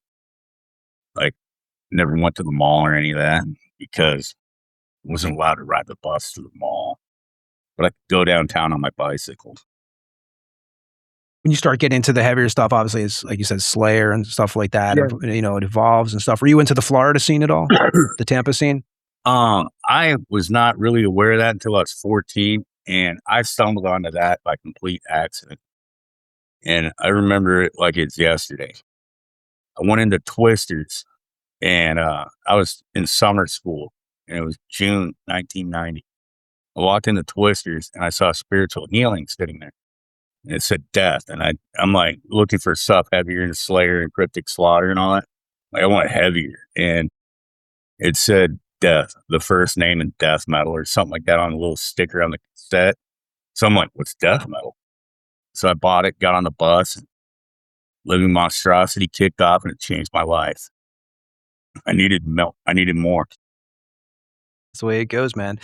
Back then there had all the magazines and stuff you could look Yeah. into. It was like, you just look at what a band, we always talk about this, right, Webb? You just see what shirt the other band's wearing inside the album cover and the sleeve and stuff and start doing your homework. Well, like I learned about Creator, I think, from a thanks list, and some guy calling me a poser when I was 12 because I didn't know who Creator was. And that's also how I learned about Destruction, because like I didn't see actual metal magazines at that time, like in junior high. I saw things like Hit Parader, Rip, those, but Yeah, the Metal Edge and stuff. yeah, but they didn't Circus. sit there and go, "Oh, you got to hear Morbid Angel." They didn't tell you that stuff. And so I just would walk in the store and I'm like, "Oh, look, that album cover looks cool on that tape," and then I just grab it. Sometimes I would think it was going to be heavy, but I should have read the whole title and found out that Grim Reaper wasn't going to growl. I do love some Grim Reaper, but you're right. Like, we always bring up the Bat Out of Hell from Meatloaf album cover, because you always think that you're getting this heavy record and then you get it and it's like Dashboard Light. Well, like how I first heard Sepultura was probably the same way a lot of guys, my age of 50 probably heard them. Headbangers Ball, Triple Thrash Threat. And and at that time I was living in Washington State. So I traveled to Aberdeen by bus because it was a quarter. And I went to, I think it was a Camelot. And that's back when all the metal was still in the pop rock section. So you got Slayer right by Sinatra. And I'm like, where's this Sepultura?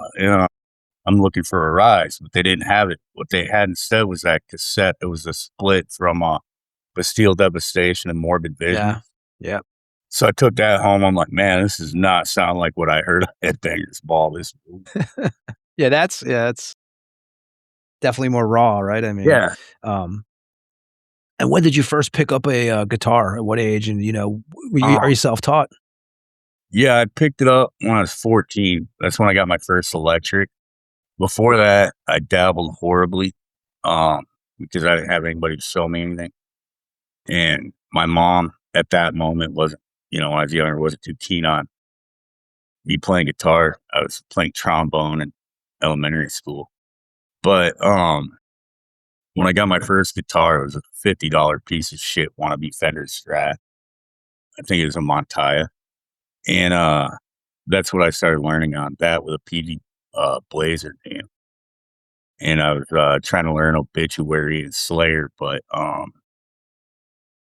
had to learn Sabbath first because I didn't know what a power chord was, But I did have a friend that taught me a little bit, but he's a Kiss fan, so I learned a lot of Kiss, and he was also a big fan of the Melvins.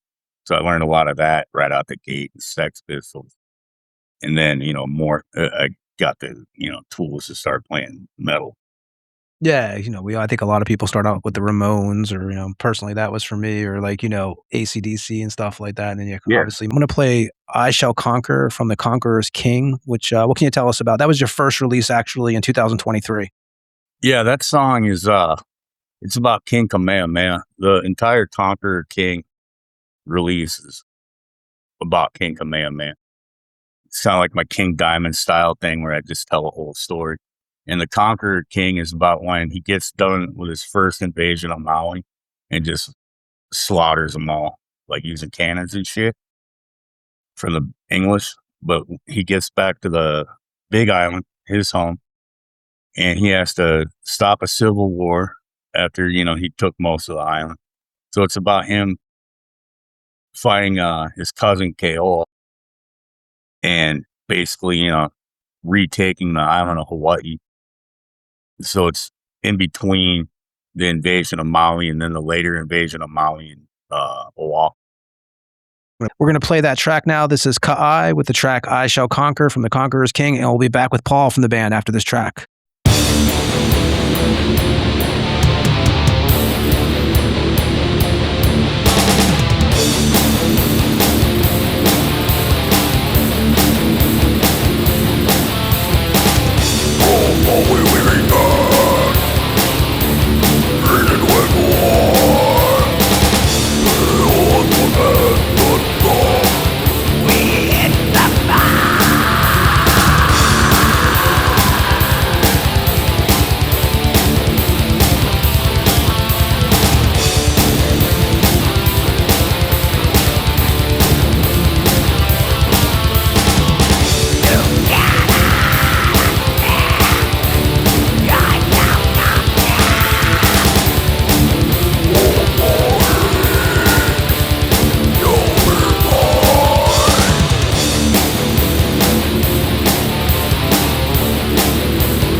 and then it's I Shall Conquer from Ka'ai.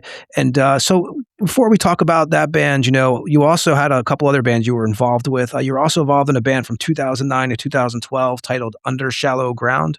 Yeah, that was a fun time. They weren't a death metal band per se. They were just heavy, more like Pantera or wannabe Slayer, and little suicidal tendencies mixed in. And they lost a guitar player, and they're like, "Hey, you want to join our band?" I said, "Yeah, don't call anybody else." Acting all cocky and shit. And thankfully, I was able to learn like the whole set list in like 4 or 5 band practices. But I did lead guitar and backing vocal. Was that the first band you ever played live with? No. The first band I played live with, we had the original name of Epitaph, because that's so original. Florida band too, yeah. Yeah, and that would have been 1991 when I was like 15. It's one of the few bands that actually made it out of the garage. But yeah, it was just like covers, like Misfits, Sammy. Shallow Ground would have been the band that I played the longest in. And, it was a good time. It was a good time. Got to open for Mobile Death Camp, stuff like that. Under Shallow Grave, that was 2009 to 2012, correct? Because you were also in a band previous to that called My Victims Bleed. My Victims Bleed. I did that just to see if I could learn how to use recording equipment and write a bunch of songs to try to find other musicians in the area that wanted to play. Slightly. It's kind of like a demo, like showing your talents out to people. Just to see if anybody wanted to jam. And, I'd get a few bites here and there, and maybe the drummer wasn't good enough, but I didn't care because they were cool and, they were improving. But it's like I had a hard time always finding a second guitar player or a bass player that wasn't in 15 bands that would actually have time. Because the pool of musicians that I knew about was, they already had bands like I had a roommate that was in a black metal band that I never wanted to be in. And he was also in Diabolic Possession for briefly. So I got a lot of that time of, I was roommates with the guy in the band or, hung out with him. But, it's like I never found the right guys that I gelled with. So I just said, screw it. And would you eventually just decide to do your own thing, right? And when do you decide to make a band that's devoted to like Hawaiian history, mythology, war, and stuff? Because it was formed in 2023. Yeah. But when did you decide that that's the focus you wanted to take and the direction you wanted the band to be headed in? Well, that was all by accident. Some guy just didn't believe I played guitar, so I made a YouTube video, and I was like, "Fuck, I bet I could write a song." And I was like, "What am I going to write about? Satan, horror, gore. That's all." It's done a lot, and I'm not going to do it any better than the bands that I've been listening to for 40 years or 30 years. And I'm not a Viking, so I wasn't going to try that route. And I'm like, I am Hawaiian, and I can't find Hawaiian death metal. I can find Hawaiian black metal, but I can't find Hawaiian death metal. So I was like, fuck it. I'm going to do it about Hawaiian stuff, Or is there other Hawaiian death metal bands that are out there that, 'cause I'm not familiar with any. Yeah, I'm not either. I talked to like a couple messages with a guy from Oahu that has a death metal band. They're really melodic called Darkest Path. And he contacted me. He goes, "Hey, I also have a song called Battle of Newton Long." I'm like, "Oh, okay." Which, our source materials, not the biggest with lack of written history, but so we talked a little bit, and he was pissed off when he found out I'm actually in Nebraska. I think he wanted it. And then for like the black metal bands, there was one called Kukaili Moku, which is named after the war god. I learned about them because I'm like, what am I going to use for a band name? That somebody could pronounce, or somebody would just look at it and go, that's a cool ass Hawaiian word. And Kukaili Moku was already taken by a guy from like Oregon that does black metal. And I'm like thinking of other words. I'm like, I could call it Kawa, which is Hawaiian for war. And I'm like, it's too cheap. And I was like, well, fuck, my middle name's Ka'ai, or one of my middle names, so I'll use that. Because, maybe... In Hawaiian, that's what, to eat? Or it's like, I was looking at, it's like a food or like a... Actually, Ka'ai, depending on the context, there's, like those little yard steaks that people buy that have like little heads on them and shit. In ancient Hawaiian culture, they had a version of that, but it had a god on it, like the family god or a family ancestor or something. It was called a Ka'ai. And then another form is like a burlap sack that you put like the bones in for deceased family or royalty and shit. And I'm like, well, Ka'ai is a funeral bag that sounds metal. And fuck, it's already in my name. And I thought it would be easy to pronounce, but I found out over the last like 3.5, 4 years that it is apparently not easy to pronounce. Crowley fucked it up too, but yeah, it's took me a second to get it myself. In Hawaii, so what? There's two languages, right? English and Hawaiian. There's the two languages from Hawaii. Well, they actually speak something that the technical name would be Hawaiian Creole English, but Pidgin English, and that's a combination of like Portuguese, Filipino, Japanese, Chinese, English, and Hawaiian. So that way they could communicate back in the plantation days from the sugar plantations and pineapple plantations. So they talk a little bit different there. I have lost most of the ability to speak it like naturally, but were you ever like fluent 100% or? I was never fluent in Hawaiian itself. Hawaiian, that language was banned from like 1898 till 1977, and then they didn't teach it in schools again until 1987, and I was already gone by then, so I didn't get the immersion.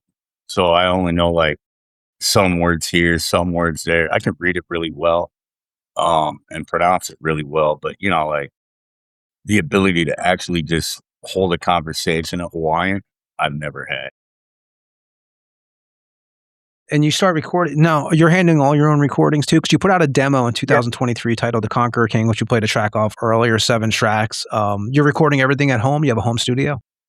If by home studio you mean a Boss BR900, yeah.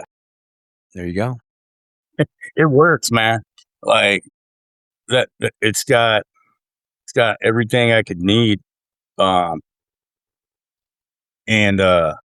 it's one of those things where the technology is here. So if you want to put out music, it's kind of your own fault if you don't try. Even if it sucks, it's your own fault if you don't try.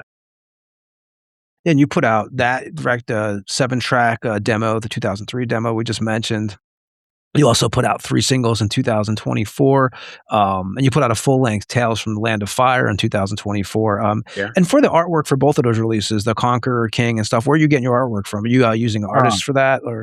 That was the Conqueror King was part of a painting from a Hawaiian painter from back in like the 50s named Herb Kane. The like Tales from the Land of Fire. That one was actually just a photograph of the eruption from Mauna Loa. And then and you have a glimpse into a violent past also. That's actually an image of Kukailimoku, the war god.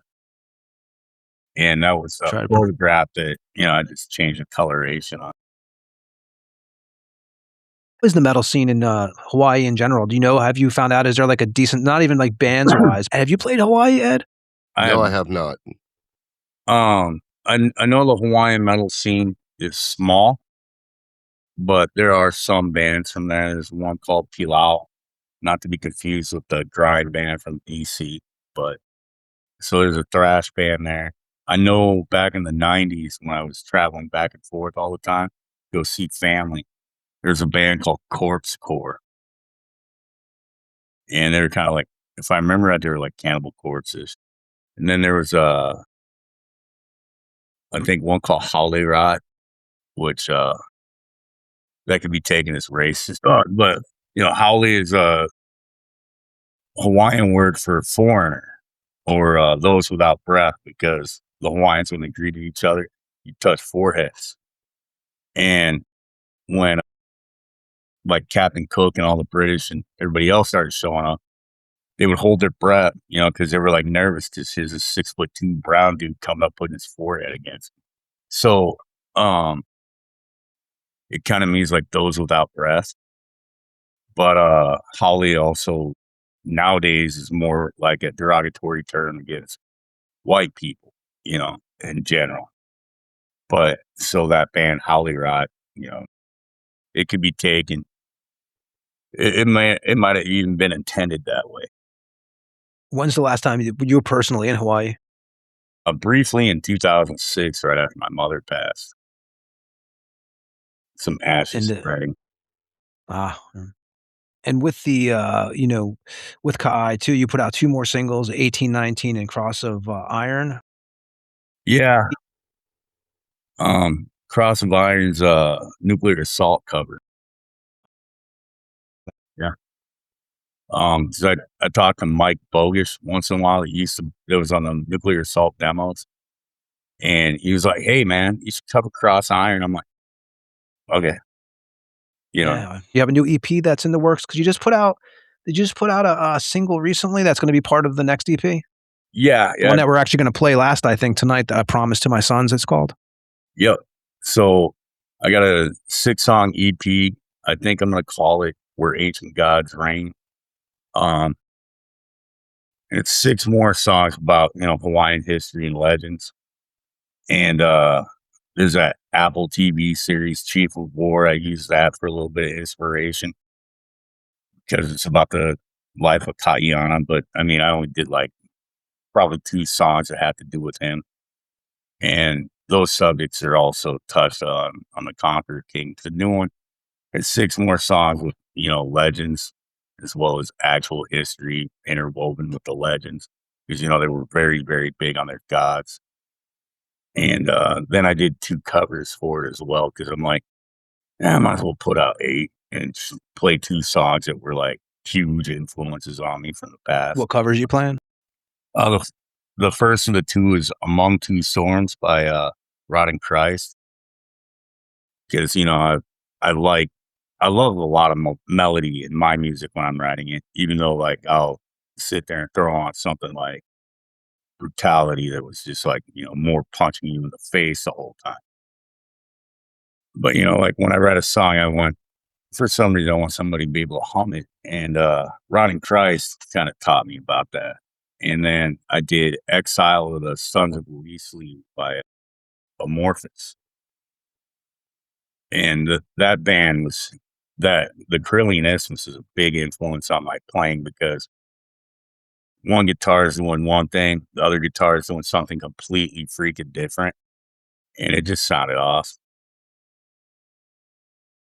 So you have 8 tracks coming out on the next. You are on a label too. I know the label has released bands like Warhammer 666, Devil Goat and stuff. But how'd you get involved with the label, and will you be going through them again for the next EP? For the next EP, no. I'm doing that on my own again. Just some personal differences. Nothing like drama. It's no like Jerry Springer episode type thing. Just so you know, it ran its course. But I used them for a glimpse into a violent past, and it was cool. I got hooked up with them because they just started it, and I was already talking to one of the people online before they formed the label. And it was just kind of like, you guys can release my CD if you want. Gentleman's agreement. Yeah, that's how it works a lot of times. They used to work also in the underground. So you're working on that. You have an idea when that's going to be released, the next EP? I'm hoping in 2 weeks I'll have everything ready to just put it out. And you have shirts and stuff. I saw you have merch. Obviously, you're wearing one right now, actually. And anybody who's interested, where can they find all the Ka'ai, the discography, the releases, the merchandise and stuff? Everything's on Bandcamp. Everything's. Did you have an address? Is it like I guess I would just look up the band name? it's Ka'ai1.bandcamp.com. And like if you buy a hat, you buy a shirt, and you didn't buy the CD, you just automatically get the music with it. You know, like if you buy like the Conqueror King shirt, you get the Conqueror King digital download. We definitely wanted to bring you on here, especially, you know, when you're doing it by yourself, man. It's hard to get the shit out there sometimes, right? I mean, it's a different world. It's not the easiest, but you know, some of it's my own fault, but some of it is also like, you know, I never did it to make money. Any money I made off it was just like, you know, That's a good thing because you picked a perfect gig not to make any money. Oh yeah. Oh, I know, man. Like if people like Immolation was a big influence on me at one time. And I mean, they still are because they're a great band. But when I read interviews in the 90s about bands like Immolation, where I thought those guys were making money, but I was also a naive 19. We all did, yeah. But when I'd read the interviews, and it's like Bob and Ross are talking about, you know, they work full-time jobs that were flexible, that would give them vacation time to go do a 2-week run here, a month run there. I'm like, oh, so death metal is not where you go from. Yeah, you got to take shittier jobs too, because that's the jobs you can leave and come, you know, without a big deal. And you know, so the fact that I've made any money off this at all is great, even though that wasn't the intent. The intent was, I love death metal. I love playing music. And, you know, even though I know there's like literally thousands of bands out there. Not Hawaiian bands. No, not Hawaiian ones. But I know that there's thousands of bands. I'm a guy that records in his dining room most of the time. And like, I'm not playing live unless somebody, you know, a couple guys are like, hey, dude. I was going to ask, is this something that interests you? It does. I actually, like when I was in Under Shallow Ground, I really loved being on stage a lot because it's fun, you know. It was fun, you know, sitting there looking at that guy flipping you off, telling you suck. And then right next to him is the guy. But, you know, it's more fun to me to play live. But if I'm stuck just recording, you know, that's cool too, because I just love writing and recording music. But if I were to play live, I'd like a different guitar player because I don't think I could pull those vocals off while I'm playing. Yeah, you got anybody in Nebraska looking to jam? You know, contact Ka'ai. They are looking for live members. Yeah, I'd love to do it. I mean, first challenge is pronouncing the name right. You got that?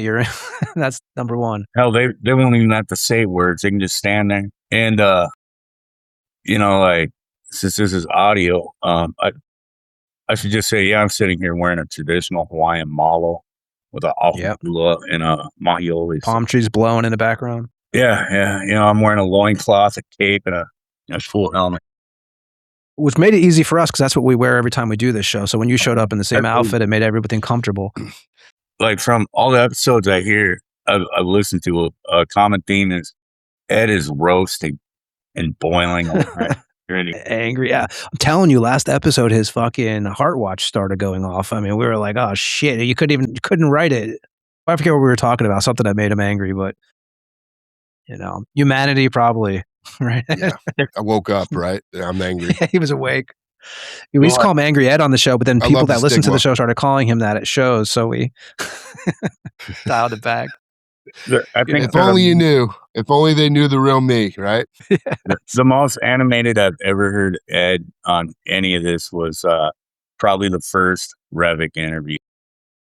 That's his favorite guest. I mean, that's why What do you mean, dude? You're gonna try to tell me you don't know metal? I know metal, bro. Ed always likes when Revik comes on. That guy, he is probably one of the coolest people I talk to as well. 100%. Great guy, man. Yeah, 100%. Like he's just we all grew up in the wrestling era, and he pulls that whole, you know, that persona. He doesn't off. I love judge it. anybody for what they listen to. Like he doesn't. I like that actually. He's not like, oh, Yeah. if you listen to this, he's just like, hey, dude, listen to whatever the fuck you want, which is the way it should be because there is no guilty pleasures. It's just whatever, you know. Yeah, he's like on one of his videos, he's talking about like how he went to that Amoeba Music, and I said, so I left a comment for him, but I bet I know what's in your bag. It's something like a blonde, I said he got like a Napalm Death thing, some Tears for Fears or something like that. He's like, that's exactly right. You know, that's what I would buy. You know, I told him he probably bought a book on horror because, you know, like he loves horror movies. I like some, you know, but, you know, like to say I'm a good guy to talk horror with would be a lie. He loves horror. Oh, I'm the same way. Well, I think the thing with Revik is like, he listens to this. I mean, I think he listens to every episode. I talked to Revik. You know, he's loyal. He's really. He started supporting us. I don't even know if before he came on, he was talking about us on his show, and then you know it was like then we had him on here, and then he's been on. I think it's been 3 times, right, Ed? We've had him on 3 times. Yep. Yeah. Yep. He's kind of a regular. He's entertaining every time. He's very Yeah. entertaining. He's high strung when needed and low key when, you know, I mean, he's just I consider that a real person. Like anybody who pretends to be calm all the time, check your hard drive because you got some issues. There's nobody that's calm all the time. And I'm sorry, it doesn't exist. Well, I think with Revik too, it's good. So you can I'm pretty chill. Ed's more angry. So we have like this, and then Revik's like the third series, like, you know, he's like elevated.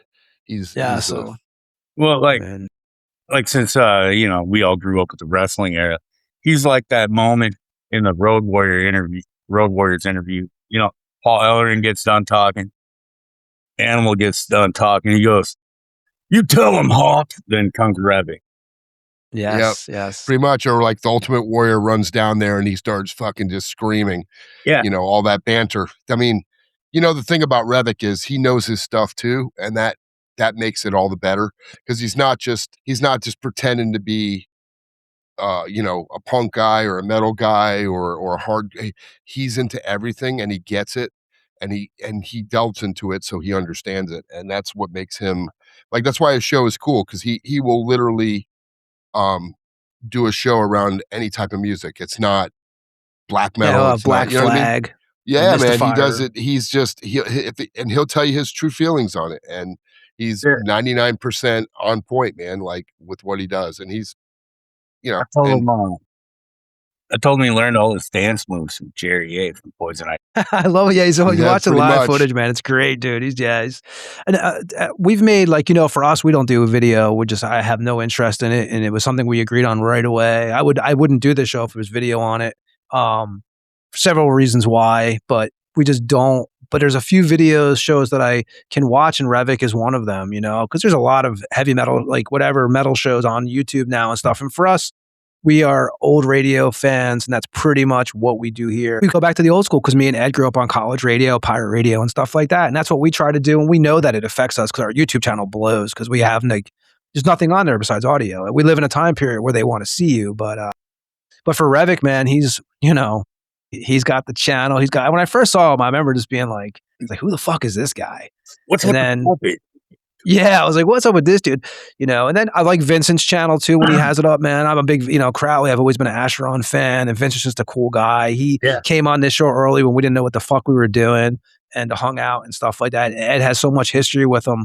You know, when he comes on, I could just turn off my microphone and let him and Ed talk, you know, because they were back in the jam spaces back in the day together and the rehearsal, you know, the people storage and shit like that. So Ed's got a big history with Vincent, and we have a lot of respect for him. And, you know, of course, Asheron rules. So, and absolutely, Crowley being like one of my biggest supporters, like, you know, that's just awesome to me. He got you on here. Yeah. He pulled the president. He pulled the card and said, "Hey, man." So I read about it because I had Metal Maniacs by 92. I had access to that. Like I started reading it, I think in 1991, because I could get it at the record store. And so I was thumbing through it, and I see this guy this goat head pentagram, and he's like, Mr. Satan. I'm like, what the fuck is this? And then I went to, the Camelot. Of course, Camelot doesn't have Astronaut. So I rode the bus to Olympia, Washington, which is 45 minutes from where I live, and went to a place called Positively 4th Street, and they had like everything. And I walked in, I saw Astronaut Rides the Black Mass. I'm like, just based off the interview or review I read, I'm like, I gotta get it. This has got to be the most evil thing I'm ever gonna own. So I listened to it in my Walkman on the way home from Olympia, and I was like, wow, that just ruled. Because, the riffs were catchy and memorable. Like, you listen to the way, the songs flow. Great record. You're like, wow. Death metal's not supposed to be like that. As far as the way one riff would go to the next. And with Crowley, you can understand every word too, man. It's just nobody to me sounded as convincing. Like, on my vocal delivery, I try not to just be monotone, even though with death metal it's gonna happen. But I try to be really, really expressive on it. Like, if the part of the song's sad or extra violent, you gotta throw that growl out there a little more. And guys like Crowley, you believe every word on his song. Like, if that guy's singing about it, it's like you believe it. And even the Vincent Crowley band stuff's great. I mean, I love the guys. Yeah. I even like the Infidel Reich and Wolfen Society. Yeah. We had, I don't know if you heard the first time he was on the show, we went through all like his career with him and stuff like that, his history, and just, I think we even played some of the radio when he was battling with Bob Larson and stuff like that. And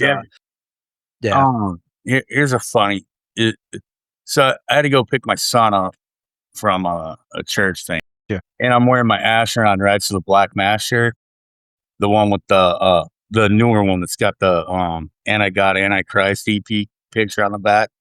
So I'm wearing that. My wife's like, you can't go pick him up in that shirt.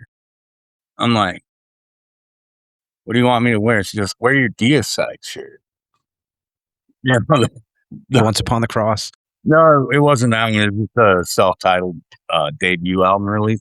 That one you can get away with, yeah. So she tells me to wear that. So I'm like, I gotta tell Vince, dude's gonna fucking die last. He had a feel. Yeah, he was rolling when he heard, oh, you can't wear your Asheron shirt. You gotta wear your Deicide shirt. Yeah, I know, right? No, Vincent's, man, the Asheron was killer. All, great guy. We always appreciate the dude, and we always like to have him on. I think he's been on the show twice now. Yeah, and he finds the best musicians for whatever he's doing. Yeah. And like Michael Estes was a big influence on me. Yep. Mike was great. Just for like playing a riff, not. And I know with Mike Browning too, man, passing away, I know that had a hit close to home for Vincent because, they're very close. I texted him when I found out because, like, obviously I knew who Mike Browning was and never met the guy. But without what he did, I wouldn't be doing what I do. Much like a lot of guys. So, without Mike Browning sitting there doing what he did back in the 80s, how many of us would be doing what we're doing now in 2026? Yeah, and Mike was, for us, the Tampa area too, Mike was a big figure, at all the shows and stuff like that. And a legendary guy. Even we know on here, people bring up Browning all the time, when it comes to the old Morbid Angel and stuff like that. But at these, we're all getting a little older. So unfortunately, that's the time we hit. And again, I know me and Ed were talking about it last week, man, when Mike was just, it was a rough one because, again, it really hits close to home, the Tampa area, and just, we just saw him too at the Tampa Bay Metal Museum this year, me and Ed. So we just had a conversation with him, and it's just hard to believe. But I think it's cool what you're doing, man. Like I said, I never heard a Hawaiian extreme metal band. So when he sent it to me, I had to listen, right? I couldn't just, we get a lot of people message us like, hey, check this out. And definitely cool stuff, man. And, we appreciate you coming on here and hanging out. And of course, we'll keep in touch. You listen to the show. So we thank you for that because truthfully, man, we do not collect a dime off the show. We do it for the listeners who do listen. So we major thanks for even checking it out, man. Well, guys like you, people like Adam from Cardiac Arrest. How many Adam's great. Cardiac Arrest interviews are there? Very few. Like the only ones I really know about are from Corval. And Yeah, Adam was great. We had him on. He was awesome. Adam's awesome. I flip him shit once in a while, but he's a good dude. Killer band too, man. Oh yeah, great records. Like Cardiac Arrest is on a list of bands. If somebody's like, "What's this death metal, dude?" I don't know what death metal is. You put on Cardiac Arrest, and it's like that's death metal. Oh. They were over in Europe actually this summer. They were touring with Cadaveric Incubator because we had Auntie on the show, and then they both went on tour. I think it was the second time they toured together though, but that's who they toured with this summer. But yeah, man, when you get new music, you can always send it in to us. We appreciate you listening, man. It's like I said, when Vincent turned us on to you, we said, let's check it out. Let's give him some promo. We had obviously Blake on the beginning of the show, and he's had some fucking crazy luck the last few years. Came on the Morgue, and now he's playing Keep It True Festival with Jeff Manis and Abaddon and stuff. So I thought it would be a cool show to get you on. And yeah, man, I mean, yeah, well, I thank you guys for giving me the time. This is great. And like, I love hearing, of course, all the old stories that you guys tell, or from back in Ed's youth. But it's like, but when you think about it, like Ed's been some of the coolest. Like just listen to him talk. I tell him this all the time. Like I love Brutality. That's a band that when I first heard them, and I heard the vocals on that, I was like, wow, that makes me think I can just jump on a bulldozer right now and drive to the level of City Block. Eulogy he was in. Yeah, Scott had great vocals. Yeah, I think Strains of Anguish was what it was called. Yep. Yeah. Scott and Jeff, they were the first to do the dual style vocals together. Yeah, and it worked. But like the sound of those vocals, like I'm not saying I sound anything like that, but the sound of those vocals are kind of like another thing. Like Vincent, like when you heard that, you were like, wow, that guy sounds like he really wants to do all that shit, because it's like Deicide. When you first heard Deicide, it was like, holy shit, dude. And how I heard about Deicide was funny, because this kid that was going to a church youth group, he's like, hey, I hear you like Napalm Death. I'm like, yeah. Like I only had like Napalm Death and Death for references at that point. And Sepultura. And then he goes, check out Deicide. It sounds like Napalm Death, only it's satanic. And I'm like, huh. They go check it out. Because I'm just like an atheist guy, but the Satan stuff sounds way cooler. And when I first heard Lunatic at God's Creation, I'm like, this guy really, really doesn't like Jesus. Yeah. This guy is so angry.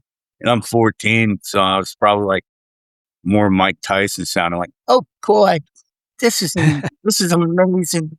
And then like, thanks to Metal Maniac, seeing ads where I saw like Unleashed or Immolation, Incantation, and Morgoth all on the same page.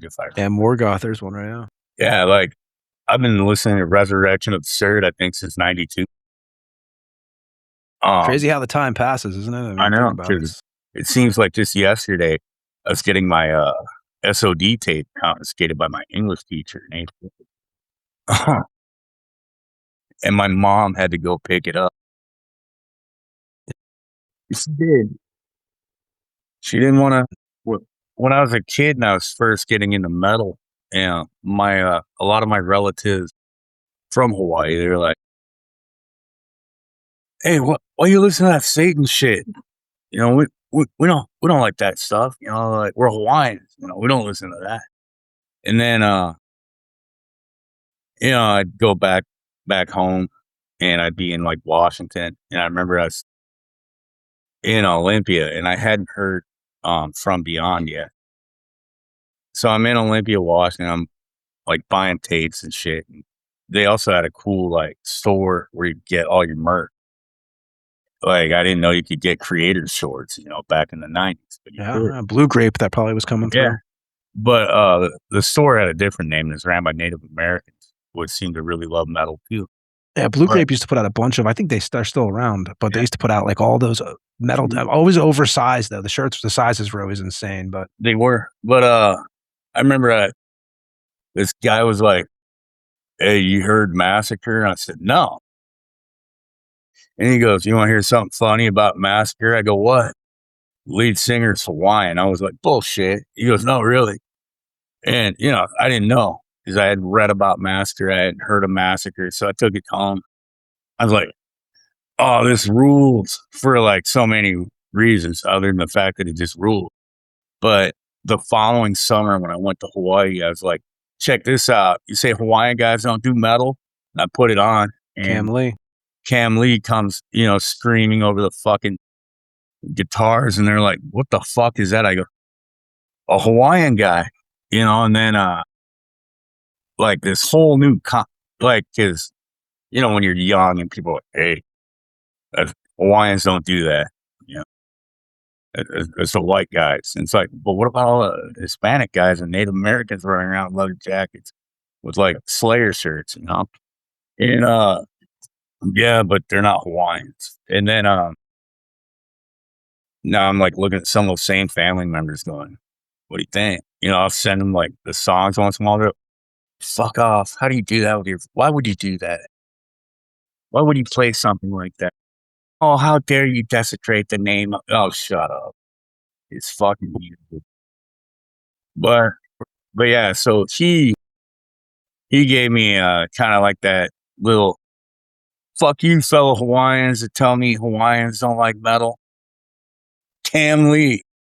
And then I find out, oh, he's been doing them vocals longer than that album. Oh, he played drums in Death. You know, when I found all that out, I was like, this guy, I never got to meet the dude because I never got to be in the same places at the same time to see his band or see him perform in like one of 5 million bands like Bone Gnawer and shit like that. But, you know, so I thank that dude for just being like, yeah, I get to be the other Hawaiian. I'm sure there's a few more floating around that nobody knows about, but the last time we saw Cam would have been at the Circle Studios, right, Webb? When they were rehearsing over there. Me and Ed were rehearsing with our band, and then they were in one of the rooms, and then yeah, that was the last time I think either of us saw him, right, Webb? Yeah, I haven't seen him since then. No, I did actually. We played Maryland Death Fest, and that's right. They played that day. So before we get out of here, man, we're going to play a song called "A Promise to My Sons," a single from the upcoming EP. And what can you tell us about this one, Paul? "A Promise to My Sons" is a happy song about when the sons of a kahuna play the drums that are kapu or forbidden to touch by a chief. So the chief sacrifices the sons. And the kahuna or priest wants to get revenge on him. So he contacts the shark god, and the shark god unleashes a storm that wipes the entire village into the bay. And the sharks feast upon the villagers and the chief for the revenge. We'll say goodbye to you here in a few minutes, and we're going to play that song. But again, dude, thanks for hanging out with us tonight. Thank you. And we'll be back on the Tampa Morgue with me and Ed after this. We're going to play "A Promise to My Sons" from the upcoming EP from Ka'ai. And again, Paul, have a good one, man. Thank you. We'll be back on the Tampa Morgue after this with me and Ed.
And that was A Promise to My Sons from Ka'ai. And we thank Paul for hanging out with us, man. And we thank Blake for hanging out with us in the beginning of the show. And Ed, whoever is still with us, thanks for hanging out tonight, man. We had a busy episode 149 in the books. Yep. One more, and we hit the big 150. Yeah, we got I wish I Nocturnus had it planned Horrendous out. coming out, which is kind of fitting, in my opinion, dude, because I interviewed Nocturnus so many years ago that it's kind of cool that he's 150. It's kind of like when you got Terry Butler to come on as 100. There's certain guys that, it's cool to have them on those, I don't know if you call them milestone episodes, but anything 50, anything that goes 50 to 100 to 150 to me is a little bit notable. Yeah, I agree. It's kind of like an anniversary. When you hit that 10-year mark, they got certain gold and silver and, fucking all diamond and all this stuff you're supposed to get your significant other. It was definitely a cool episode. It's cool to meet Paul and Blake. Like I said, his second time on the show. Happy for the kid. Totally down to earth dude. I mean, he's got some experiences ahead, man. He's got a lot of shit lined up, and I know that with Interceptors playing Europe coming up, and then you got him with Mantas, Abaddon's Venom doing their thing, and again, as we talked about with him, they have like 6 more shows confirmed. I think that they haven't announced yet for next year, and think it's going to be a good ride for him, man, if he plays his cards right. So we appreciate them coming on the Morgue, and again, we were pretty much his first interview ever a couple years ago. So it's good to have him back on the show, and good to see him doing good, man. With Blake, he's got that whole Southern hospitality thing going on. And I'm just, my brain, I'm like, Southern hospitality mixing with pure English, like, Mantas being English. It's just, that's like, I like to be in a room with those guys. I like to get a conversation. It's like complete different. You got 2 different accents going on there that are just crazy, Cud. That's all, that was the topic of the Cud. Cow, A lot of people don't know what Cud is. If you ain't from the South, you don't know that. But yeah, more power to him, man. At that age, if I'd been given that opportunity, holy shit. Was he 22 years old? I mean, rightfully it's a so. hell of an opportunity. He's playing on stages that many have never played in front of a lot of people. And again, could be nothing but good for him and Interceptor also. So happy to have him back on. Yeah, Ed, I mean, I know you're going to be on a plane before we know it. 4 of them actually coming up here. And Ed is very, very excited about this. There's nothing he likes to do more than fly. He really loves the layovers at the airports too. What we've been hiding, I'll go ahead and be honest. We've been hiding. I've been trying on skirts because I'm going to be a flight attendant. And because I like flying so much profession. that I'm just going to do that. From building bikes to serving drinks on a plane. Drinks. That's right. Smacking people down who don't want to sit in their seats. I'd be perfect for that gig. You could not be a flight attendant or probably a psychiatrist would not be a good job for you. Probably wouldn't be good at 911 operator. 911 operator either. Hello, what's your emergency? Yeah, we're whatever. Fuck off. Go drink some water. You're more of a repo guy. Yeah. Yeah, man. But, dude, I think you're gonna have a blast, man, and we're gonna hear all about it. And when next week. And yeah, man, Ed, where can they find us? Oh man, not on Facebook, that's for sure. Yeah, you can find us at Amazon, Apple, Spotify, anywhere there's podcasts. thetampamorgue@gmail.com for any questions or requests. Definitely check out the Instagram page because Tony definitely keeps that thing running solid. And yeah, I already mentioned it. Facebook fucking sucks. So there's that. There you go. And you can catch Ed in check this week at Prague. Brutal Assault. So have a blast, man. Enjoy yourself. The weather is nice and toasty, so I think you're going to feel at home. And, you know, we'll be back next week with Nocturnus Horrendus from Corpus Christi, Storm Legion, Morte Incandescente, Coldness. Yeah, so looking forward to that. Ed, I will talk to you next week, man. All right, brother. Again, everybody who listens, we appreciate you. Yeah, and peace. See ya.